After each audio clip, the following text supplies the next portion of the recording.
Hey everybody, it's Jen with Lady Tarot 911. How are you doing? It is, what is it? It is Saturday, nope, it's Sunday morning. We've passed midnight. So late night reads for you. I'm gonna just jump right in. I never really know what I'm gonna do before I start recording. So I think that what I'm gonna do though tonight is I think I'm gonna go sign by sign because you guys like that. Let's see where you are really, like where you are energetically really, and then whatever wants to come in, whether it be relationships or career or whatever's going on with the soul cycle, then we'll take it from there. So let's just jump in, and I hope that I can keep up with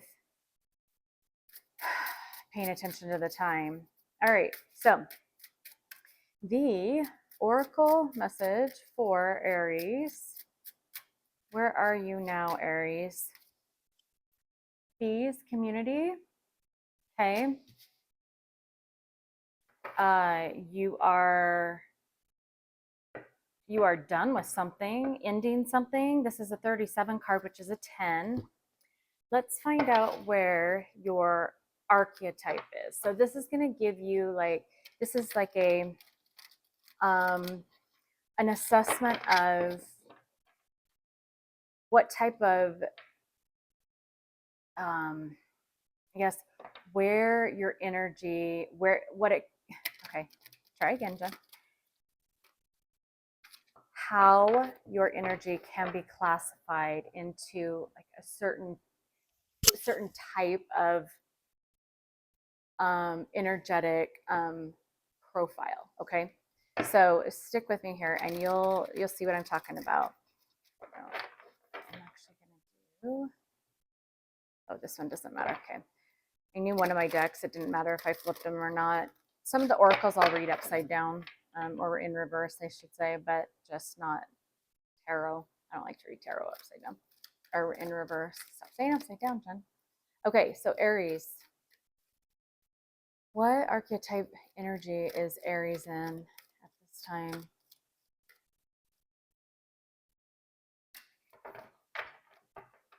Okay, so Midas or miser. So shadow attributes, because it came in reverse. Hoarding money and emotions, obsessive fear of losing your wealth. Rescuer, assumes that the rescued will reciprocate, keeps the rest. Oh no, this one was upright. So this one provides strength and support to others in crisis, acts out of love with no expectation of reward. That's a very positive attribute. I'm going to do one more. I'm going to do it in threes. Gambler, willingness to follow intuition even when others doubt you. And that is positive as well. So the Midas was in reverse, which is the shadow attribute. So hoarding money and emotions, obsessive fear of losing your wealth. So this could also be just being protective. I could look at it in maybe a less aggressive way, where hoarding money and emotions, it could be protecting where you invest your time. This could also be that maybe you haven't spoken your truth, that you haven't put out what you need to say or how you need to say something to somebody. And this is really asking you to look at, it says obsessive fear of losing your wealth. Now, this could be money. Maybe you're too focused on material. Can you see that? There we go. Material, the 3D world. And so what happens is, and you can see him right there, he's holding on really tight. Well, I'll tell you that when you hold on tight to something, you end up suffocating it, including your finances. And that is a sure way to lose anything that you're holding on to. That has been proven in relationships. That's been proven in, with people you want to keep in your life, careers, that you're unbalanced, because it takes balance and being neutral to be able to hang on to something, for something to work long term. So the rescuer and the gambler are very positive attributes right now for you, Aries. And we're going to look at the bees and community. So tell me what is happening for Aries. What is this bees and community? 37 card again. It's a 10 card. So, oh, there's a card that's right here. What is this? Okay. Huh. You guys saw that one was already up, right? And that's why I chose it. But look at this. Didn't I just talk about hoarding money and emotions, not telling your truth, not telling somebody maybe how you feel? And you got boxing gloves, and it is upright, and it says not expressing your feelings. Funny how these all just coordinate, huh? Not expressing your feelings adequately, negative emotions, feeling inadequate, bullies. You have bullies around you, strained relationships, enemies, defensiveness. So, oh, you know what? This is in reverse. This wasn't in the upright position. I don't know why I thought that, but because that's upright, and it was in the deck like that. So, okay, maybe what is happening here is that you're coming to an end, or this is asking you to maybe look at ending maybe a phase of life where within the community, you are, where you are pretending maybe to put on a brave face, or put something out that you think that others are comfortable around. And this is really saying, I think all of this together is that it's time for you to start giving to yourself, providing strength and support to yourself. And this, you can feel it. It does not matter at all what people think of you, at all. It doesn't matter at all, because I'm going to be really blatantly honest here. Like I have told my kids, people are innately very quite self-involved. Our ego can play a part in that, and it depends on if we have control of it or not. But also just, everybody has a little bit of narcissism in them, behaviors, right? Their own behaviors, and just the tendencies, right? To where we're very focused every day, for the most part, on ourselves, unless we are intently going out to try and help, the community or others. And so I tell my kids that people are more concerned with themselves than they are you. And it's not because you're not important, it's because everybody tends to make themselves important, which in a way is good, that they are focused on themselves. It's just, again, that balance, right? Of balancing the importance of yourself and sorry about shaking the camera, and the need to support others. But the reason I say that is because when I'm talking about not caring what others think of you, is because people see things according to their own perspective. So even if you were doing everything you could and giving all of your unbalanced energy towards community or people outside you, or family or friends or coworkers or bosses or whoever, right? Your community, right? Being sweet with your community. Bees are about sweetness. honey, it's time that you understand and bring that to an end, and understand that even if you were giving everything you had 100% to somebody outside you to make them happy, to see you a certain way, it would depend on the day of how they would see you. Because if they were having a bad day, they probably aren't going to see you in a very good light. If they are happy and everything's going for them, everything they perceive will most likely be, positive thoughts. They'll look at you in a good light. They will, you know, they will see you how it is reflecting back to them, of who they are and what position they're in the situation that they're in. So if they're in a really crappy mood, or something really shitty has happened to them, and they go out and start, perceiving the world,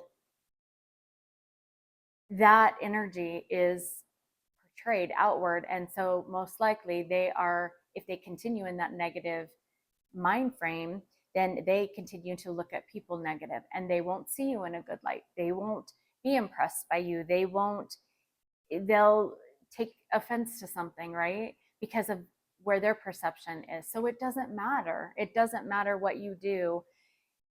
What matters is to be the best for you that you can be, tell your truth, bring to light how you feel, and however anybody takes that is up to them, and it will be up to them depending on the perspective that they're taking. I hope that that makes sense. Okay, so let's see.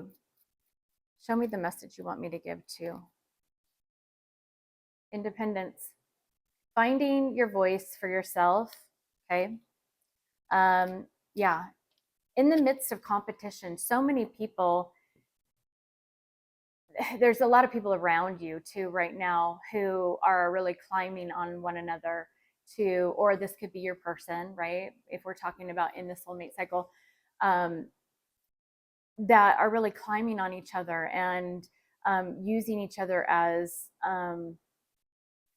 foundation blocks or building blocks versus, yes, supporting one another, but finding that balance, right, between independence and supporting the community. And this is asking you to become independent of those people around you, and the constant need. I mean, you can see in this card, the Five of Wands is very much about competition and one-upping one another. You can see that all of them are just focused on,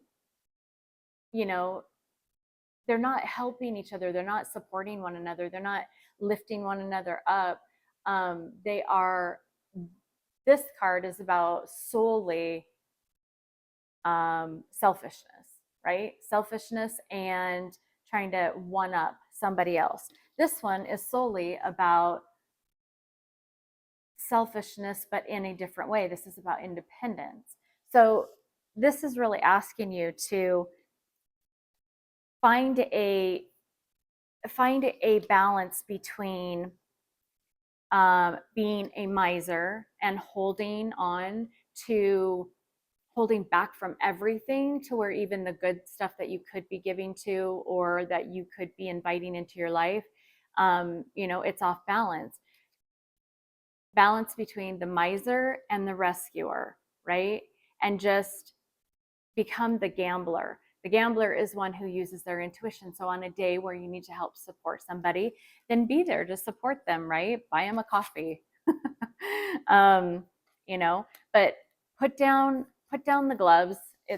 This is really saying, put down the gloves, put down the fight, to always validate who you are, what you say, how you feel, what you bring to the table, based on what people outside of you, what outside of you think and feel. And that's going to create a good balance between selfishness in this manner and selfishness in this manner. And you're going to be able to use your intuition on days. Maybe you're going to be more like that, on other days, it's this, right? And create that balance for yourself. And the way you do that is start focusing solely on yourself and not outside of yourself. And then this balance will happen naturally with your intuition. Okay. All right. So Aries, that was your message. Did pretty good, 15 minutes. Hopefully, if I'm not too worn out, I'm going to give maybe one or two other messages. I think I'll give another message that's just based solely on the soul cycle right after this. So this is just more of a look at where you're at energetically. Okay. So it's important to focus on ourselves, right? Taurus, we're on to Taurus. What message do you have for me to give Taurus? Where are they at energetically right now? My voice is already going. What? All right.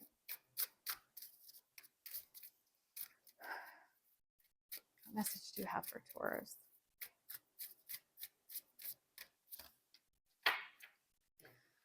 Feather messages. Ooh, that's so different than your sign. Taurus is about being very grounded, right? Pentacles, seated and solid, right? And this is asking you to do, okay, so pause. This new moon in that we're in right now, right? And this Aquarius season is about what I talked about on another video as well. What Steve's Love Tarot talks about too is that Aquarius is about being a free thinker, right? And going outside the box and maybe doing something different than what we do. And I'm already starting to see in these messages that Aries is very much a driven, go get 'em, likes to be in the midst of everybody else, you know, is very much a leader, and so is used to having those focus on them or being the life of the party, or you know, just being a very big focus, right? And so this is asking, Aries was about asking them to do something different and maybe go within and withdraw a little bit, you know, just balance that out, right? Well, this is asking Taurus to do something maybe they do different. So if there have been some heavy conversation or even some internal conversation, 7, it could be spiritual conversation, you know, about spirituality, cultural beliefs. Feather message is about lightening up a little bit, not being so heavy, maybe having more fun, right? That's what I get from feather message.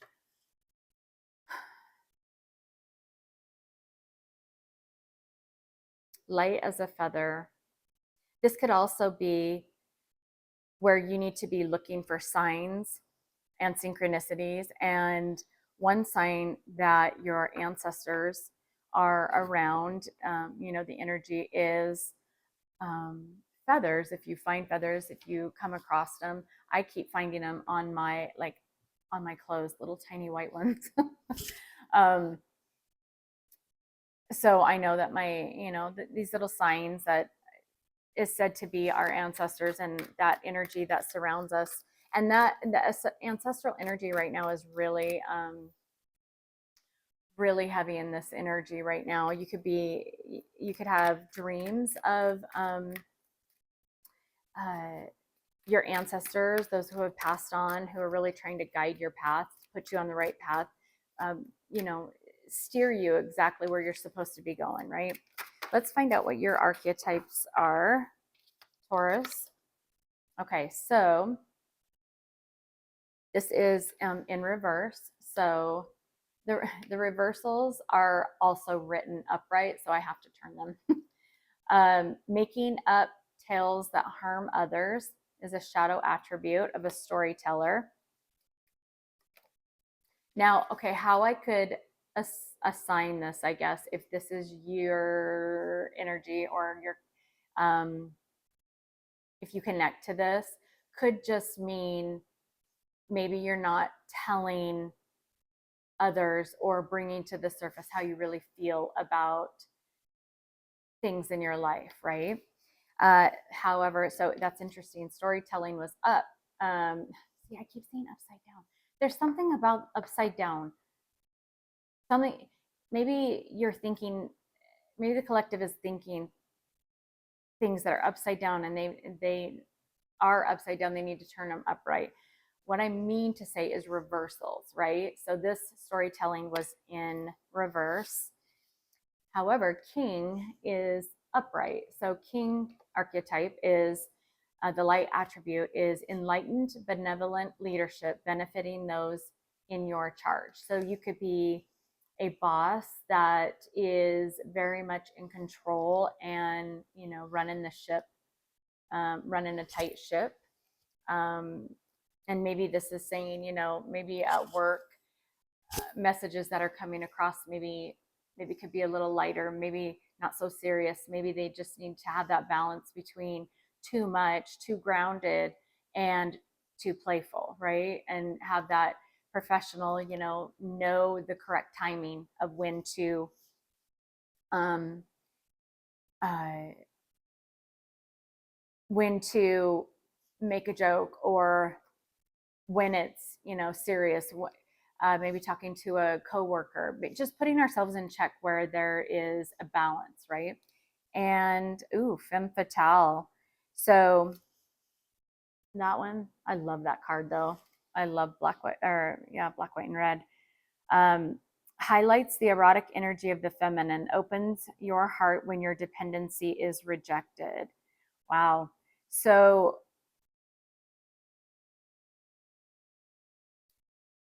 this to me,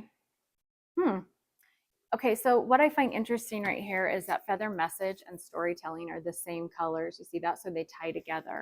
So this message right here possibly could be more connected with the storytelling. Making up tales that harm others. You know, I guess could be a little more serious than what I was mentioning as far as not telling your, well, no, that's not true, because not telling your truth can really set a pattern, maybe, or a path, like domino set up. If something is a little off, if, let's say, you set up your dominoes and one domino was kind of over to the left, for some reason, right? When you go and you push that domino over, it might not have that full force, right? It might not have that full effect on somebody or those other dominoes to knock all the dominoes down, right? You might not have the success if you're trying to, if that's your goal, right? So this is saying that in, it goes back to the butterfly effect or the Mandela effect. The smallest little change, if it's not honest, can adjust or cause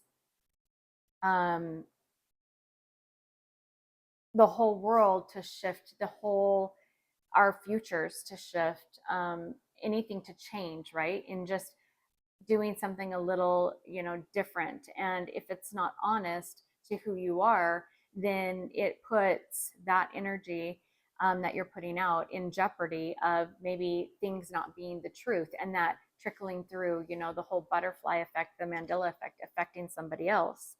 So let's see my vibe about it. I'm going to get one card and find out what this energy is for Taurus.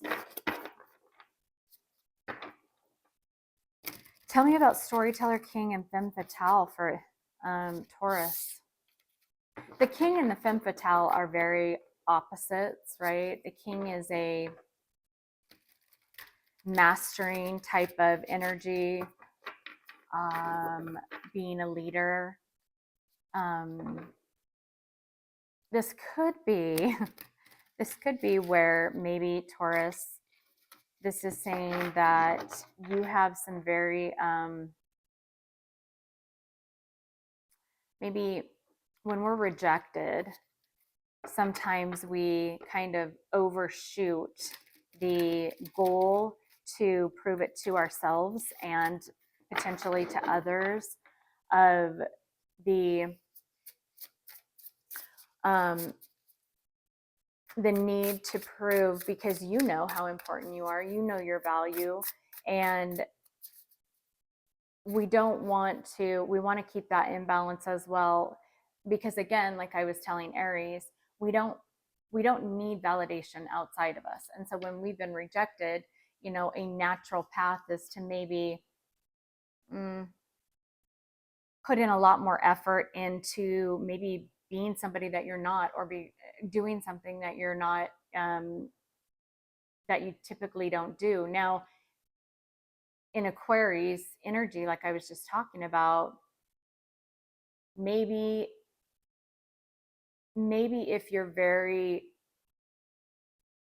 assertive, and this is really talking about that energy, and it could be from some rejection, whether that be in work or from somebody in a relationship, or with family. Maybe this is really talking about trying it a different way than you usually do, which can be very assertive, and you've gotten what you needed to get out of whatever that intention was. But this is saying in this energy to maybe hold back a little bit, lighten up a little bit, just try and create a good balance instead of being so assertive. This energy is really wanting you to make sure that it's not too forceful, because this energy is really that energy of don't care, and that can get us into trouble, right? Okay, so this is saying have more of a feather message to somebody, or use more empathy and compassion. Use less of your gorgeous erotic energy, to try and prove yourself, Taurus. Okay, so tickets is in reverse. Said reverse this time, didn't I? And this one I don't have to turn. So lack of concrete plans, losing faith, reassess direction in your life, losses, confusion in your chosen path, and anxious. So this is just saying maybe instead of things being so serious, right? Tickets,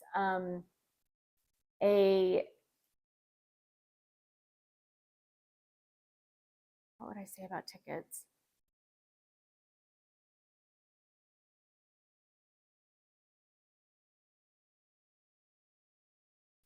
Maybe there's some new adventures or some travels that you've been wanting to take, and you've really just kind of sat back and been very serious, too grounded, too staunch, and it's black and white, and there's just no way that you're going to fit in any fun. And it's just, you're saying to yourself, I can't ever, everything has to be proving myself, right?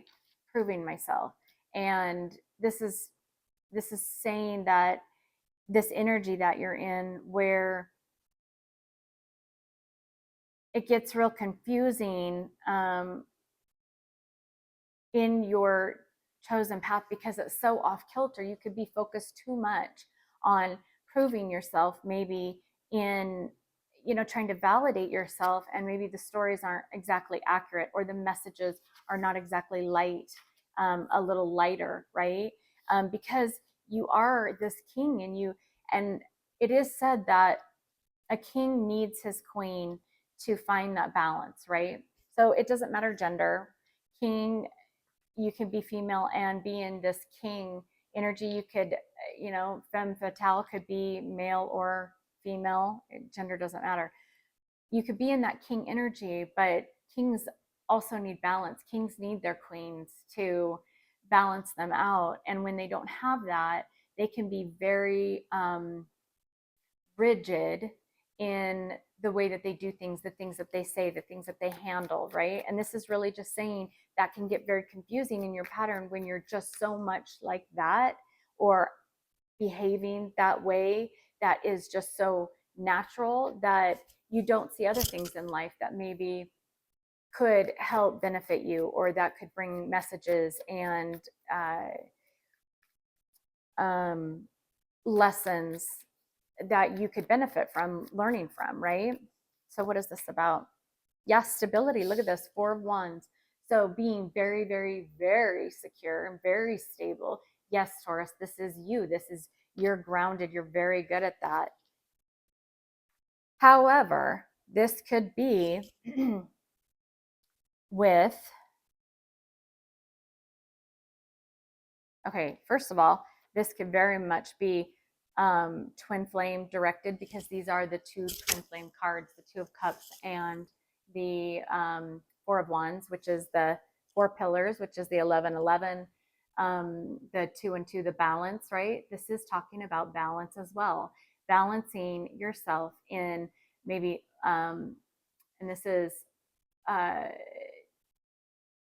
if it's taking action, being that in that king energy of, if you're going to communicate with somebody, let's say, making sure that there is a good balance between security and stability and love, right? Emotions, cups are love. This could also mean being balanced in any type of action that you're taking. If it is because you are in that king energy, you don't want to bring about communication. This is really talking about communication. That is, okay. These three, look at the colors. Can you see those three colors? They all coordinate. That means they're all tied together. And I think this is saying, instead of it being more of a message of intently making up stories to harm people, this is saying, in your communication, whatever it may be, whether it be in a relationship, whether it be about security or stability, when you talk to somebody in this king energy, right? It's important to remember, especially in this energy, to use that compassion, go lighter, go a little less Taurus. Taurus is amazing when those attributes of your zodiac sign are needed. But in this energy, this is saying communicate in a lighter, more compassionate, empathetic way, because that is the way of balance. That is the way of using emotion and stabilizing, not using all emotion, right? But using that king, that wisdom that you have to communicate in a maybe lighter, less Taurus, rounded, just oomph. That's what I think of when I think of Taurus. All three of my children are Taurus. And it's just that, and this, whatever this communication is that might be coming about for you in this energy, it's saying maybe take a lighter approach, okay? And it still can be stable, right? Look at the house is the same color as well as these, and you can still have a stable communication. Just remember to maybe do it a little less Korean. Okay, there you go, Taurus. All right, moving on to Gemini. My voice. So sorry. All right. Gemini's. We've had some good messages so far. All right, so Gemini, I love these cards. I love the back of those cards. Whoa, that's pretty cool. What's up for gems? Gemini, what's your message? Where are you at energetically? Where are all my Geminis? I am a Gemini moon. Where are all my Geminis at energetically? I'm doing okay on time. If you didn't hear the first part of my video, I'm really trying to shorten these a little bit. Okay, so caution, traffic cone, warning. This is a 5, so that is about change, challenges, conflict, slow down. That's what I'm hearing from this, which kind of goes along with Taurus's energy. Slow down, slow your roll, right? You're not going to run over the traffic cone. Don't run over people. Not that you do, but, or it could be maybe somebody has been running over you. Maybe this is about bringing Aries and Taurus together because we all have all the signs within our chart. So I have seen so many comments about, well, which one should I watch? Watch all of them, all of them. Watch all of them, and then pull up your natal chart and see where Gemini, my Gemini's in my moon. My moon is about, well, moons, not my moon. They didn't make a Gen moon in particular, but moons, everybody's moon is about emotions. So Gemini being, and I say lovingly because I am a Gemini, so I can get away with this, but being a little bipolar, you know, the twins, which one's gonna show their, you know, show their face that day. My emotions, and pair that with Cancer, and good God, like my emotions can just get the best of me. It's one of the things that I am learning in this lifetime how to manage. But find out in your natal chart where that sign fits. So if it's in your career, then you know the message that came across for Leo. If Leo is your sign in career and finances, you know, it'll tell you in your natal chart. So there's your message for that. So that's why you should listen to all of them. And all of the signs tie together. We're all connected. That's the way that energy works. So tying that together, going back to traffic cone, Aries was about balance, Taurus was about balance, and not wanting up one another, speaking with more compassion and empathy. And this goes right along with that, right? So not running over somebody, not having somebody run over you, speaking up for yourself. Let's see where your archetype is at. Ooh, I'm sorry, my neck is killing me. I need a masseuse when I do reads. Okay. I hope these aren't upside down, mother. Well, actually, they're, in fact, I am going to flip some of them. They're supposed to be, some of them are supposed to be in reverse. I said upside down again. If you look back on my video from the start, I have been saying upside down this whole video. So there's something in that message, something about being upside down.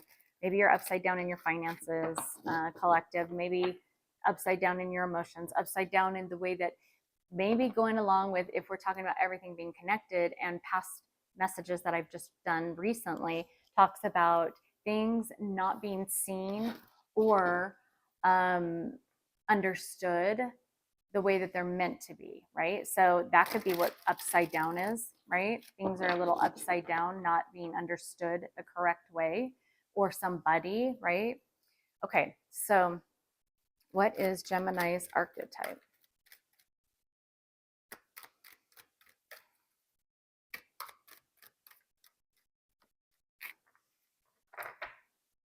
Shapeshifter. Oh, interesting. Look, stripes. Stripes. If you read tarot, always look for color combinations, coordinations. Always look for anything in cards that coordinate, that are synchronicities, and that ties them together, right? So this is shapeshifter, right? And it is in the upright. Skill at navigating through skill at navigating through different levels of consciousness, ability to see the potential in everything. So funny, it's talking about navigating and a car going around a cone or slowing down, right? So shapeshifter. And king, so connected again. This is Taurus, so you could be dealing with Taurian energy or more of a stability, security type of energy right now. But king is in the upright, enlightened, benevolent leadership benefiting those in charge. And okay, so father was upside down. Nope, was in reverse. In reverse. In reverse. Oh my gosh, Jen. So the shadow attribute is dictatorial, dictatorial control, abuse of authority. So, and then you can see the father and the child. So this to me,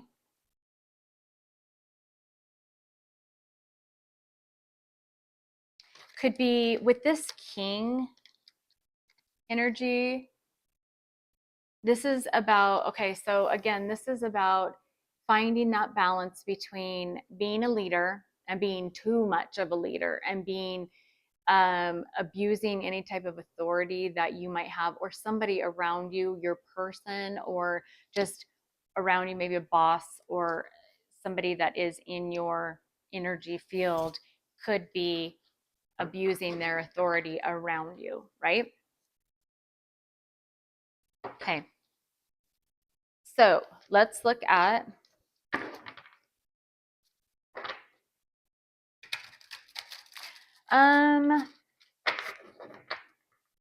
no, I'm going to just stick with what I'm doing. Okay, so I've done this for all the signs. I was going to pull out of my Maruk deck, but we're going to stick with this one. Yeah, we're going to stick with this one. Okay, tell me about this shapeshifter king father traffic cone. This message is about slowing down, about being careful about changes and challenges around you, about conflict. This could be maybe being overbearing in situations that are maybe a little more aggressive or challenging. Okay, so what is yours? I love tarot, I swear.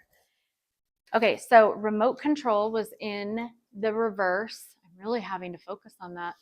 And it says being totally controlled or subservient, pushing other people's buttons, mindless, too controlling, okay? Cliquish and narrow-minded. So is this you, Gemini, or is this somebody around you? It could be that you are, because these colors, just like I mentioned, look at colors and these two coordinate, it could be that you are discovering people or bosses or coworkers or family members or those that are around you that are in this energy and have been potentially manipulating your energy by controlling situations, controlling you, being too dictatorial. That is a new word for me to say. Dictatorial, being too much of a bully, being too much, I guess, a shapeshifter. There's good and there is positive and negative with anything, right? There could be somebody around you, Gemini, who is using their authority, right? Using their authority in a negative way and being one person with you, being somebody else with everybody else. And this is something that maybe you are starting to identify, that you are starting to notice as you slow down and you're using more caution to see things as they are, or this, place it where it needs to go. Is this your energy, or is this somebody around you? Okay, so let's see what this situation is real quick. Pull 2 tarot cards. What is this shapeshifter king father in the reverse? I'm so gun shy now saying that word instead of upside down. Traffic cone, caution, and remote control. Somebody's been totally in control of a situation, not allowing you to have a say in, and also pushing other people's buttons. They could be instigative. Is that the word? Instigative. Doesn't sound right, but saying things that'll be hurtful, having that narcissistic tendency, being passive aggressive, doing things just to tick you off, right? Just to get you going, just to get you triggered, saying something that's going to get you triggered, knowing, because they know you so well, right? So somebody around you that knows you so well. Same card as Taurus got. So stability, security. They could be doing something, having total control over your home, your stability, your security, what you find safe. Maybe you're not feeling safe where you're at, right? Yeah, in communicating in a secure way. They could be holding back. They could be using the silence treatment as a form of control, pushing your buttons, knowing that that is something that you value, right? There's somebody around you, or if this is you, this is saying, lovingly knock it off, for lack of better words, I guess, just something that needs to be maybe, and we've all done it, maybe addressed or looked at or identified, right?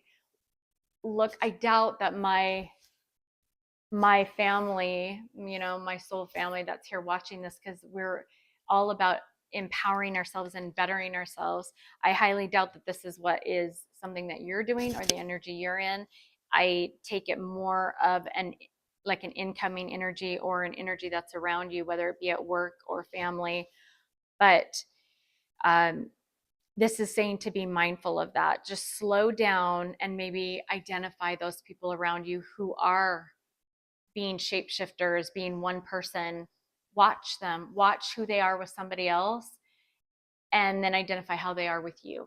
And if they've been acting in this more masculine energy that is in reverse, then that tells you, because it's so evident, the balance, that it's off balance. This is saying that this person is going between being a king and somebody who is seen as, and I think that was Aries energy as well, something other than what it is, or something outside of themselves, right? And this person, whether it be you or the person around you, is shape-shifting between being a king with people around them, making everybody in the community, oh, the community was part of Aries too, everybody in the community believe or see one person, and this could be Gemini because of the twins, and I told you, like, that bipolarness that we tend to have, or somebody could be seeing you this way even if it's not true, because we're really in that energy of things not being seen for as they are truly. Or this could just be something that you're going through right now, as we're also in that Aquarian energy, which is doing something that we haven't done before. But this shape shifting, going between a king energy with some people and father in reverse, which is more of a bully and abusing their authority with you. Does that make sense? So there's a need to slow down and identify that, or a need to slow down, identify that in others outside of yourself, or a need to slow down and identify that within yourself. So hope that helps, Gemini. All right, we're on to Cancer. So Cancer, what is going on for Cancer? What is the energy that Cancer is in? Give me 1 second, guys. Actually, I'm going to put that in like it came.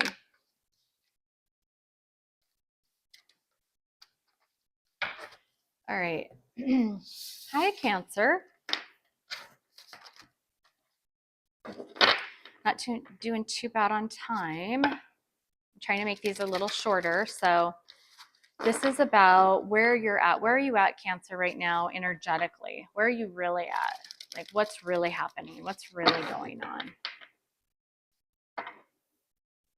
with your energy? Or this could be your person. Connect it wherever.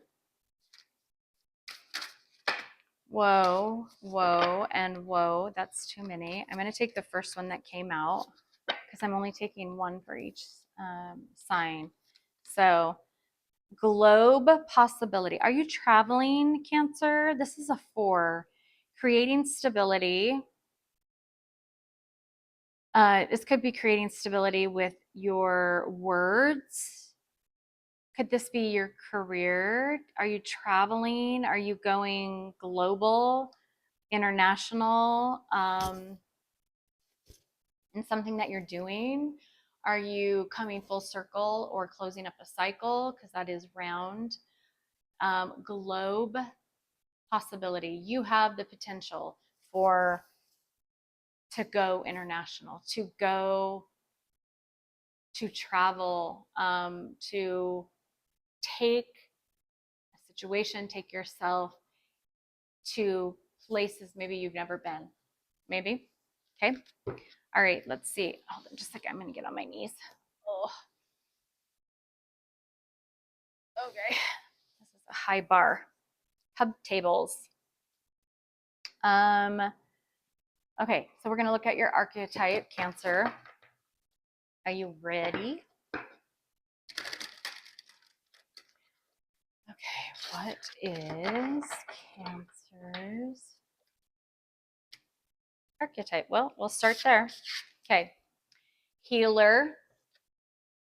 So this is really stepping into that healing energy. This could be, healing does not need to be just something spiritual. Doesn't need to be on a platform. Doesn't need to be, you know, as a nurse. It doesn't need to be, you know, a healer in the traditional sense or how that word is always used. Healer could be somebody who just listens to somebody else.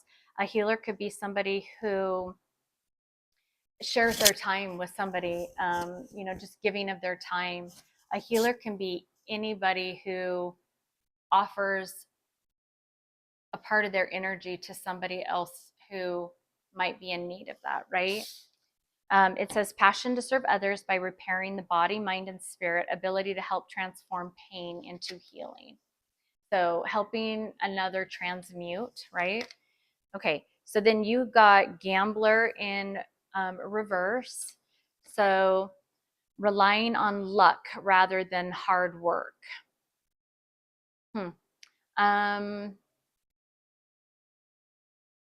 This is a shadow attribute. So because I don't believe that Cancers have sat back and relied on luck. I am a Cancer and I know that that's not true. That's why I think that what this is saying is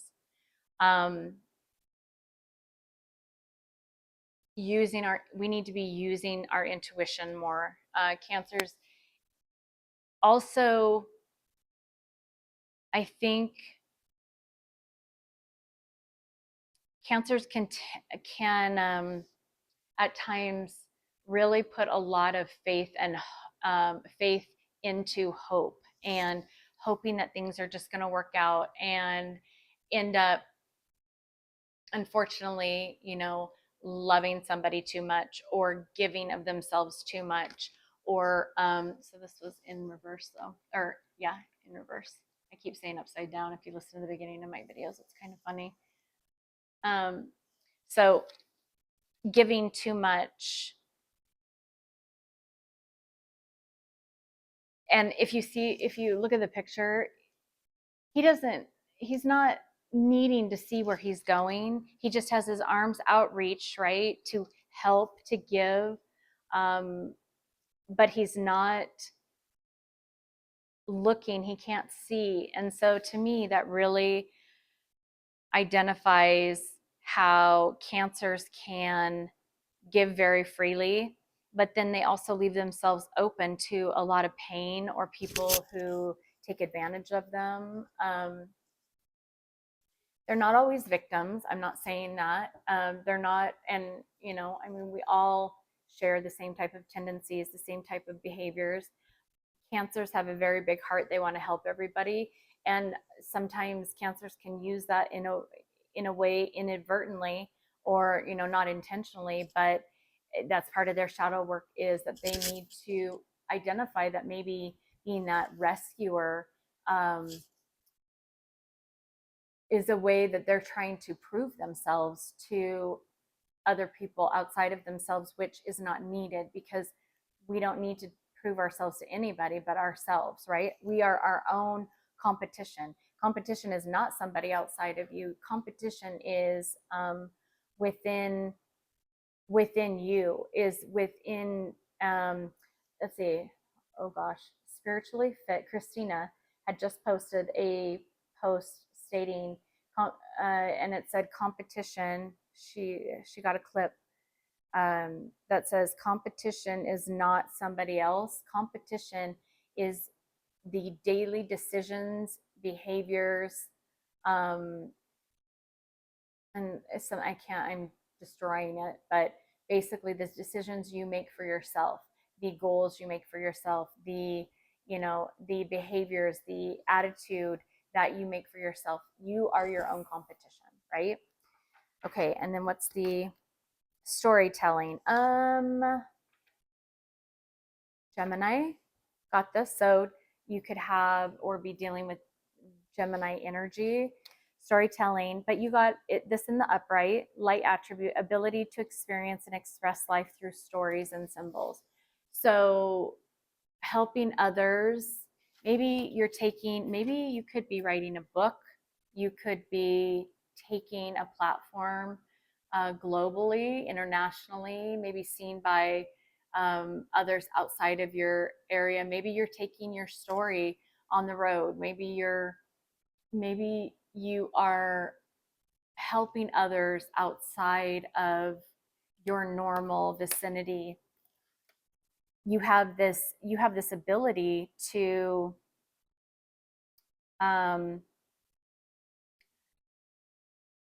maybe you haven't started your healing like a spiritual business or some type of healing business, and this is really saying that you really need to get going on some type of project, or if you want a platform, or if you want to read tarot, or if you want to own a spa, or if you want to go to nursing school, or veterinarian school, or whatever it is that you want to do for yourself. Something is stopping you from, maybe you keep waiting for the right moment, and the right moment is now, right now. This energy right now is supporting, this Aquarian energy is supporting going outside of what you would normally do, right? And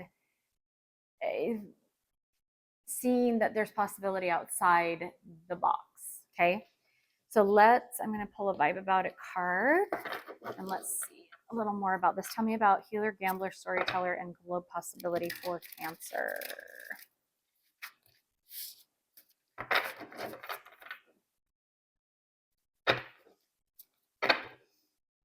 Whew. All right.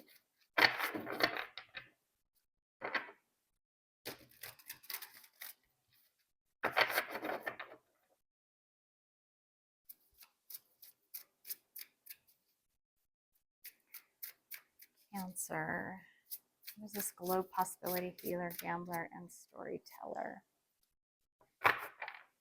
Telescope. Take proper steps ahead. Weren't we just talking about that?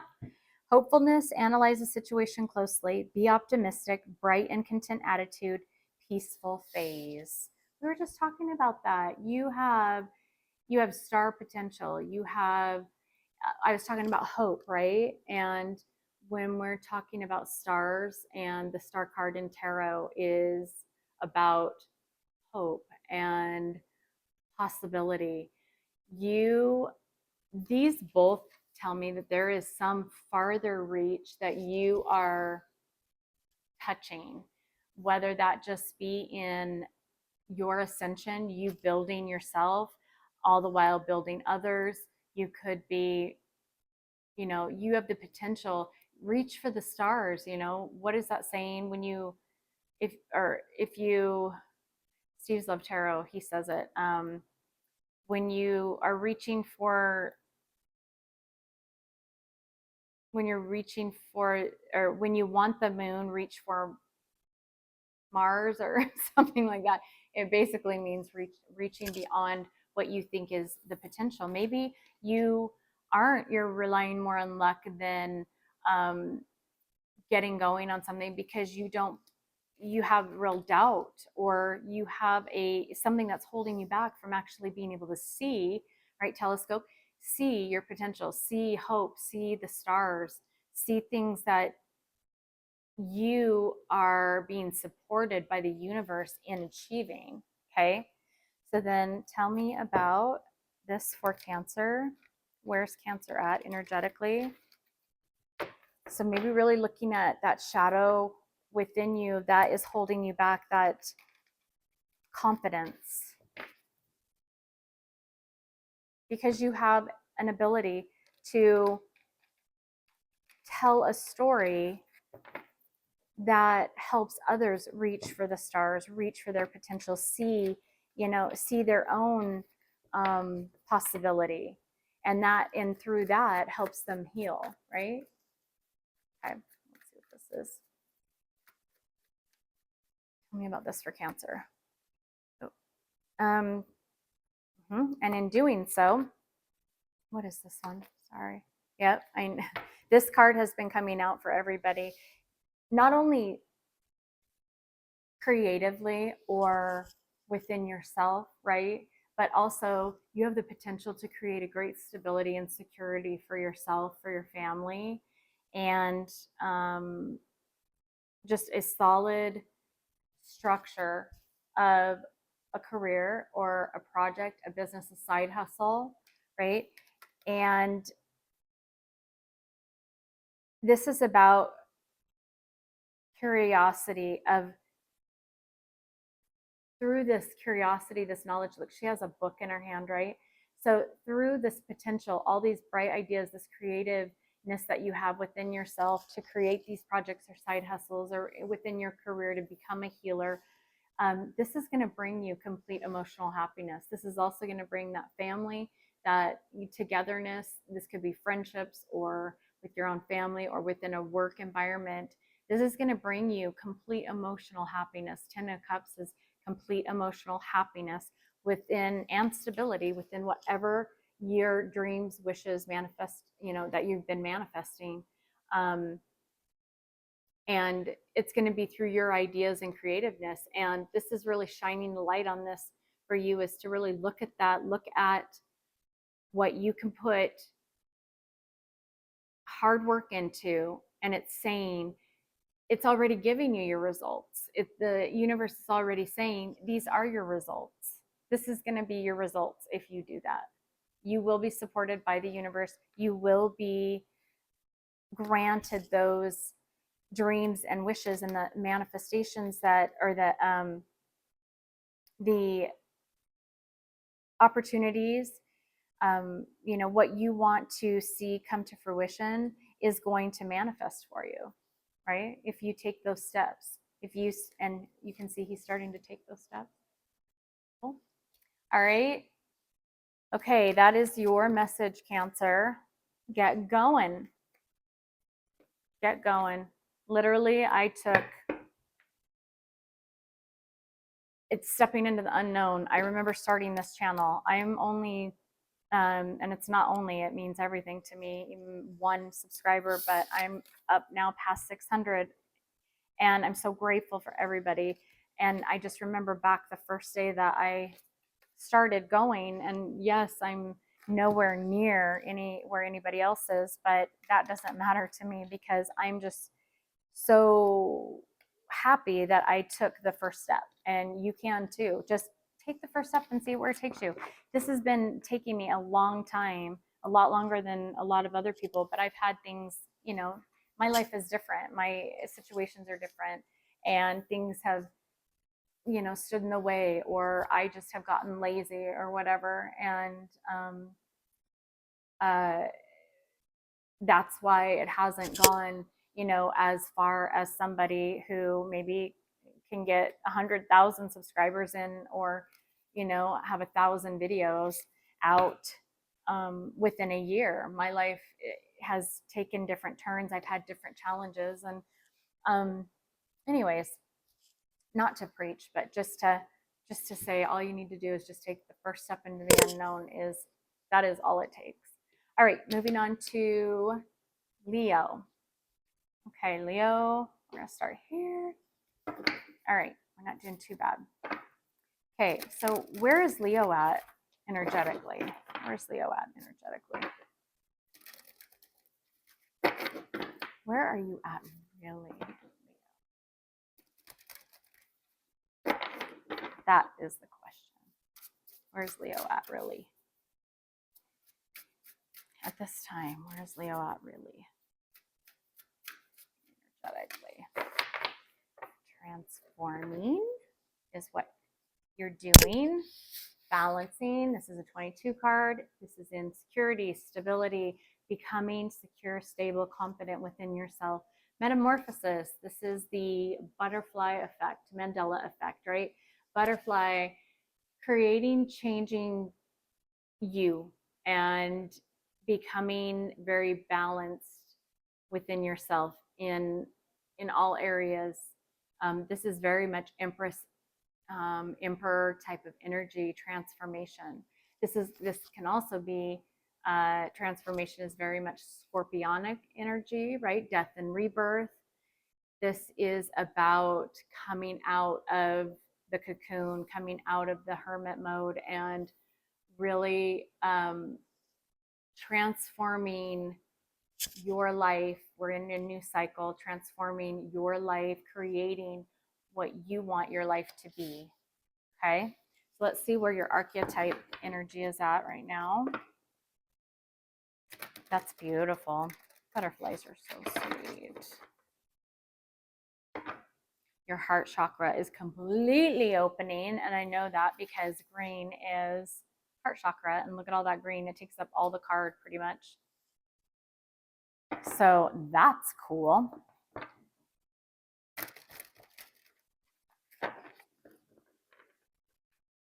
These cards are so pretty. I love them. I love all my cards. I'm Mama Bear when it comes to my cards.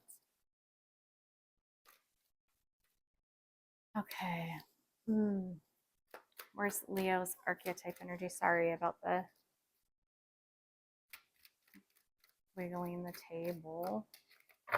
Networker. Okay. So you could be, and remember, you don't have to be a Leo. Hopefully there are people who are not Leo who are watching this, because you could be a networker. You could be involved in tech or engineering. This is outreaching to others, enhances unity through the sharing of information, engender, social awareness and empathy. So you are a networker, or you are metamorphosizing into outreaching, maybe to going out of your cocoon, right? With others. Hedonist, I hope I'm saying that right, inspires creative energy to embrace the good things in life, celebrates the beauty in yourself. That's awesome. Okay, can you see that? There we go. And okay, so this one is in reverse, right? So this is more focused on that you need to work on your shadow attribute, which is imposing your own tyranny over those you claim to liberate, ignoring legitimate constraints. So to me, this could be I'm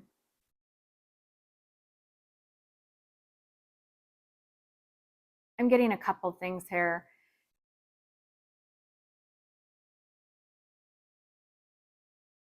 This could be your energy or somebody outside you or your person, right? Somebody within your energy who maybe is being a little more, the messages in like Aries and Taurus was about like kings. They got the king card, but without the queen, kings can be, tyrannical. They can be overbearing. They can be too much power and authority.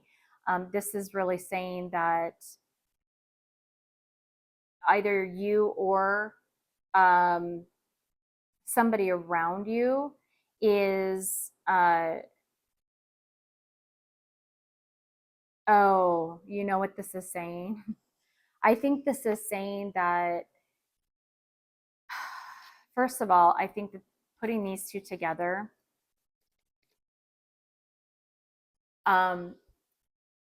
the message I got is,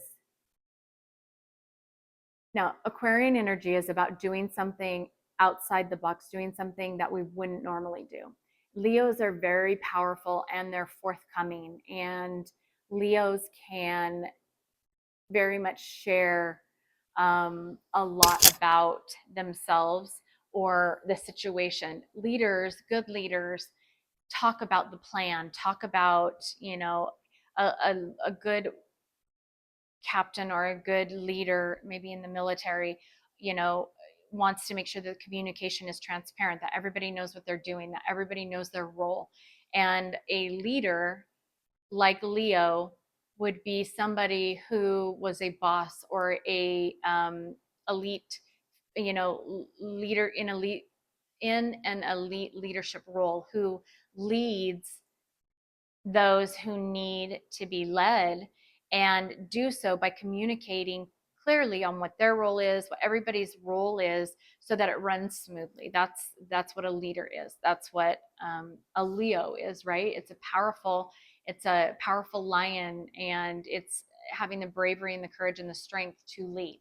So in saying that, they want clear communication, so they give out a lot of information. This is saying to maybe you're metamorphosizing, you are coming out of your cocoon, but this is also saying in this energy as well, it's about balancing, right? The 22 card, there's a 22 card, balancing your own stability and within yourself by not giving too much information out, not sharing, maybe not, maybe keeping some war plans, some battle strategies of, your own maybe side projects or your career or your next step or your next move, or maybe where you're moving or something that you're doing, maybe keeping that in more of a silence, in a held back. You deserve to hold back your information when you know that maybe there could be somebody who might take advantage of that. And that could be somebody around you too, who pretends that they are helping you, or pretends to be that, let's see, who had shapeshifter? Gemini, I think. Pretends to be one person around you, pretends like they want the best for you, but then creates this drama, this chaos, messes around you to try and not liberate you. It's almost like that passive aggressive, what I mentioned. I can't remember if I mentioned it in this one, but that person who says, yeah, that sounds good. You going in that direction. Are you sure about that? Almost like a push you pull, like, yes, I'm supporting you, but I'm going to pull you back to what I want. Yes, I'm going to, I'm going to help you on this path, but really I'm going to pull you back and put you on this path with, these words or these little seeds planted. This is about imposing your own tyranny over those you claim to liberate. So people around you, or maybe this is something that, a shadow attribute that you're really working on in yourself. We've all had all of these attributes and all of these archetypes at some point in our journey. But this is saying that it could be somebody around you. Maybe you are waking up and you are realizing, maybe coming out of this metamorphosis and this becoming a butterfly, you are transforming and wanting to go in different directions, or wanting to do something different, or have a different view about something. And there's somebody around you who is pretending, through maybe some passive aggressive way of pretending to support you, but they're really doing it in a manipulative, sly, sneaky way to actually plant a seed where you think, well, maybe it's not a good idea if I go that way. And then they get their way because they look like the good guy, when in reality, they wanted to plant a seed to where it would be your idea, to where you wouldn't go that direction that they don't really want you to go. I hope that makes sense. Okay. So that's something to be aware of, recognize. Tell me about networker, hedonist, liberator in the reverse, and butterfly metamorphosis for Leo. Okay. Oh, so I'm going to just take this one card because I've only been taking one card for all the signs. So what is this? Jersey. You a Jersey girl, or guy. Nostalgic, team player, creative, committed, new beginnings. New beginnings, right? Sorry, my nose itches. Why does my nose itch? Closure, big gains, abundance, rooting for good cause, taking chances, and growth. So this is about very much about growth and abundance, taking chances and not listening to those around you who, you know, might not want you to outreach to others, to meet other people, to be around other people, to go a different direction, to spread your wings and fly. Okay. Maybe they don't want you to express your feelings to somebody that you need to. Maybe they don't want you to tell your truth. Or maybe this is just saying that it's time that you create your own internal side hustle for yourself, for, you know, within you, or this could be, you know, creative projects with, you know, or just getting creative in doing something different, going outside the box, taking risks, having a new beginning at something, having a second chance at something that you tried before and maybe it didn't work out real well, right? Okay, let's look at it from Tarot's perspective. Tell me about, what is this talking about for Leo? Butterfly metamorphosis networker, hedonist, liberator in the reverse, and jersey. So this could also be, so she's wearing a jersey with 26 on it, which is an 8. And that is about coming back to ourselves, right? An infinity sign, something that returns to itself. So trying again, creating a new you, right? Okay.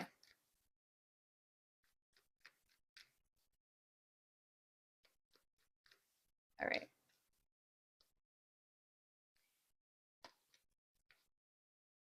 Okay, so there's a real dichotomy here between Queen of Pentacles and Knight of Wands. I doubt that they would probably be out creating major plans together. Queen of Pentacles is a very stable, grounded energy that is not needing validation outside herself. Knight of Wands is very much about sporadic, impulsive, not real thought behind a direction or words or doing something, right? A lot of the cards, if not all of the signs prior to you, is about creating balance. We talked about that, the 22 card, a 2-2, right? Creating security and stability in creating that balance. And these are two, if you're too much this, right, which Taurus had, and they needed to be a little more this, and Aries was too much of this and needed to be a little more of this. So in this energy, right, it's about creating that balance. You want to be in the middle. You want to be somebody who, yes, takes action and makes thoughtful moves, right? Boss moves, and goes for things outside the box, but also does it in a way that is going to be not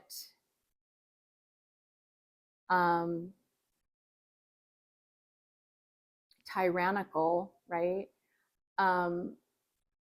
And destructive for yourself. You want to have some security and stability, creating that even balance. And I'm getting, you know, if a butterfly's wings, obviously, if one was shorter than the other, or if one was damaged, right? They don't fly straight. They don't fly as high. They can't fly at all. Most of the time, they can't get a higher perspective. They can't reach for the goals of those heights that they're trying to get to.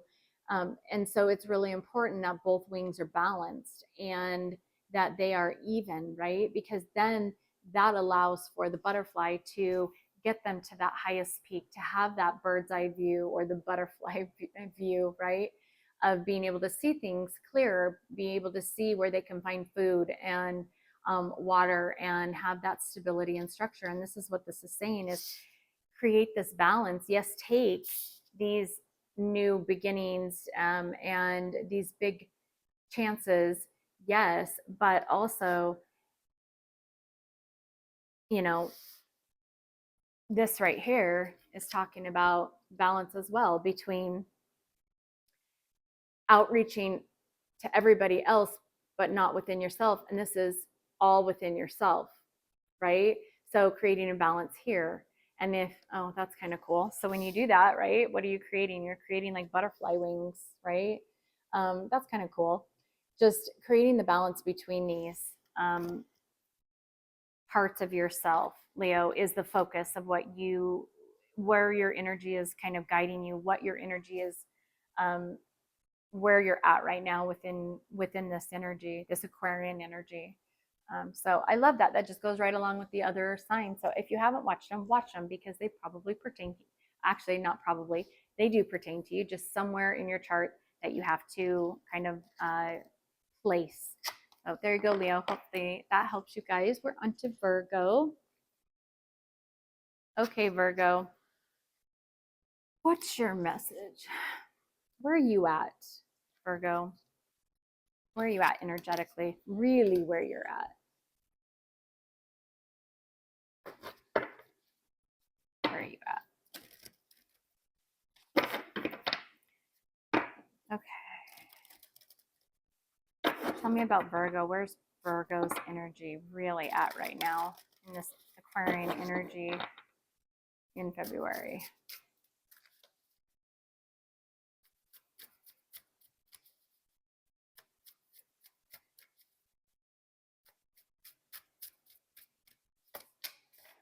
Opportunity. Cool. You have the keys to your success. So this is an 8 card. I just talked with Leo, so you could be, be dealing with Leo energy, which we all have all the signs in our charts. Remember, it's just where the energy plays out for each of us, and so Leo had an 8 on her jersey, and you have a 17 card, which is an 8. So this is coming back to your, sorry, I have the hiccups, I think. Hold on. Hopefully I'm trying to hold my breath. Hopefully I don't get the full on hiccups or I'm going to have to shut off the video. But Leo had an 8 on her jersey, or 24, 26, and which is an 8, the infinity sign, coming back to ourselves, right? Bringing it back, do-overs, new beginnings. Also, Cancer had global possibilities. So you also have like the galaxy, right? And it's round, it's global, it's opportunities to go beyond yourself. And it says keys open doors. So an opportunity that will open a door to, this is on a marble base. Do you see, can you see the marble? Marble to me, really, marble is about, like when you see marble in big coliseums, or is it coliseums or art galleries, also with big structures or things like, and I don't even know if they have marble in there. I'm sure they do, but marble is very much an elite type of material. When something is marble, it has this elite type of stance to it, right? And I was going to say, like the Met Gala, it makes a statement. Marble makes a statement. Granite makes a statement.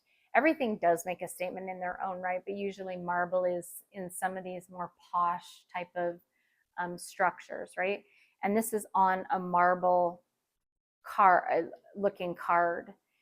And so I think this is really saying that there are some immense opportunities that you're going to have, Virgo, if you take the leap of faith, if you go beyond right? Go beyond Toy Story, go beyond you limiting yourself. Okay, let's see where your archetype energy is at right now. Virgo, tell me about this key opportunity, Virgo card.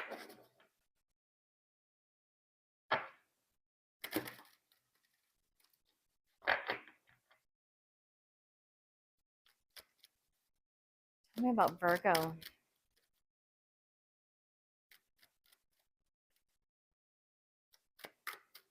I'm zoning, sorry.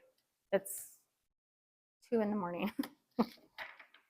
Oh my gosh, everybody else seems to be getting this. Not everybody, but like I think Gemini and was it Cancer who got this? So storytelling, ability to experience and express life through stories and symbols. Okay, so there's an opportunity to maybe tell your story. Maybe you'll be writing a book. Maybe you've been thinking about writing a book about your story, about you know, maybe something to help others. Maybe you want to create something that will be, you know, in publication to assist others somehow. Okay, so you have Pioneer in the reverse. Okay, so that's a shadow aspect that you need to work on. Compulsive need to keep moving on. Maybe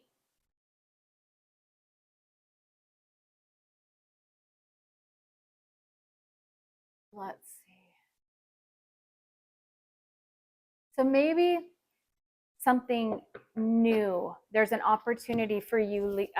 Sorry, again, Leo, there's got to be, okay, so Leo's about power and power movement forward and pushing forward, right? And this is talking about compulsive need to keep moving on, is a shadow aspect, which to me, that is about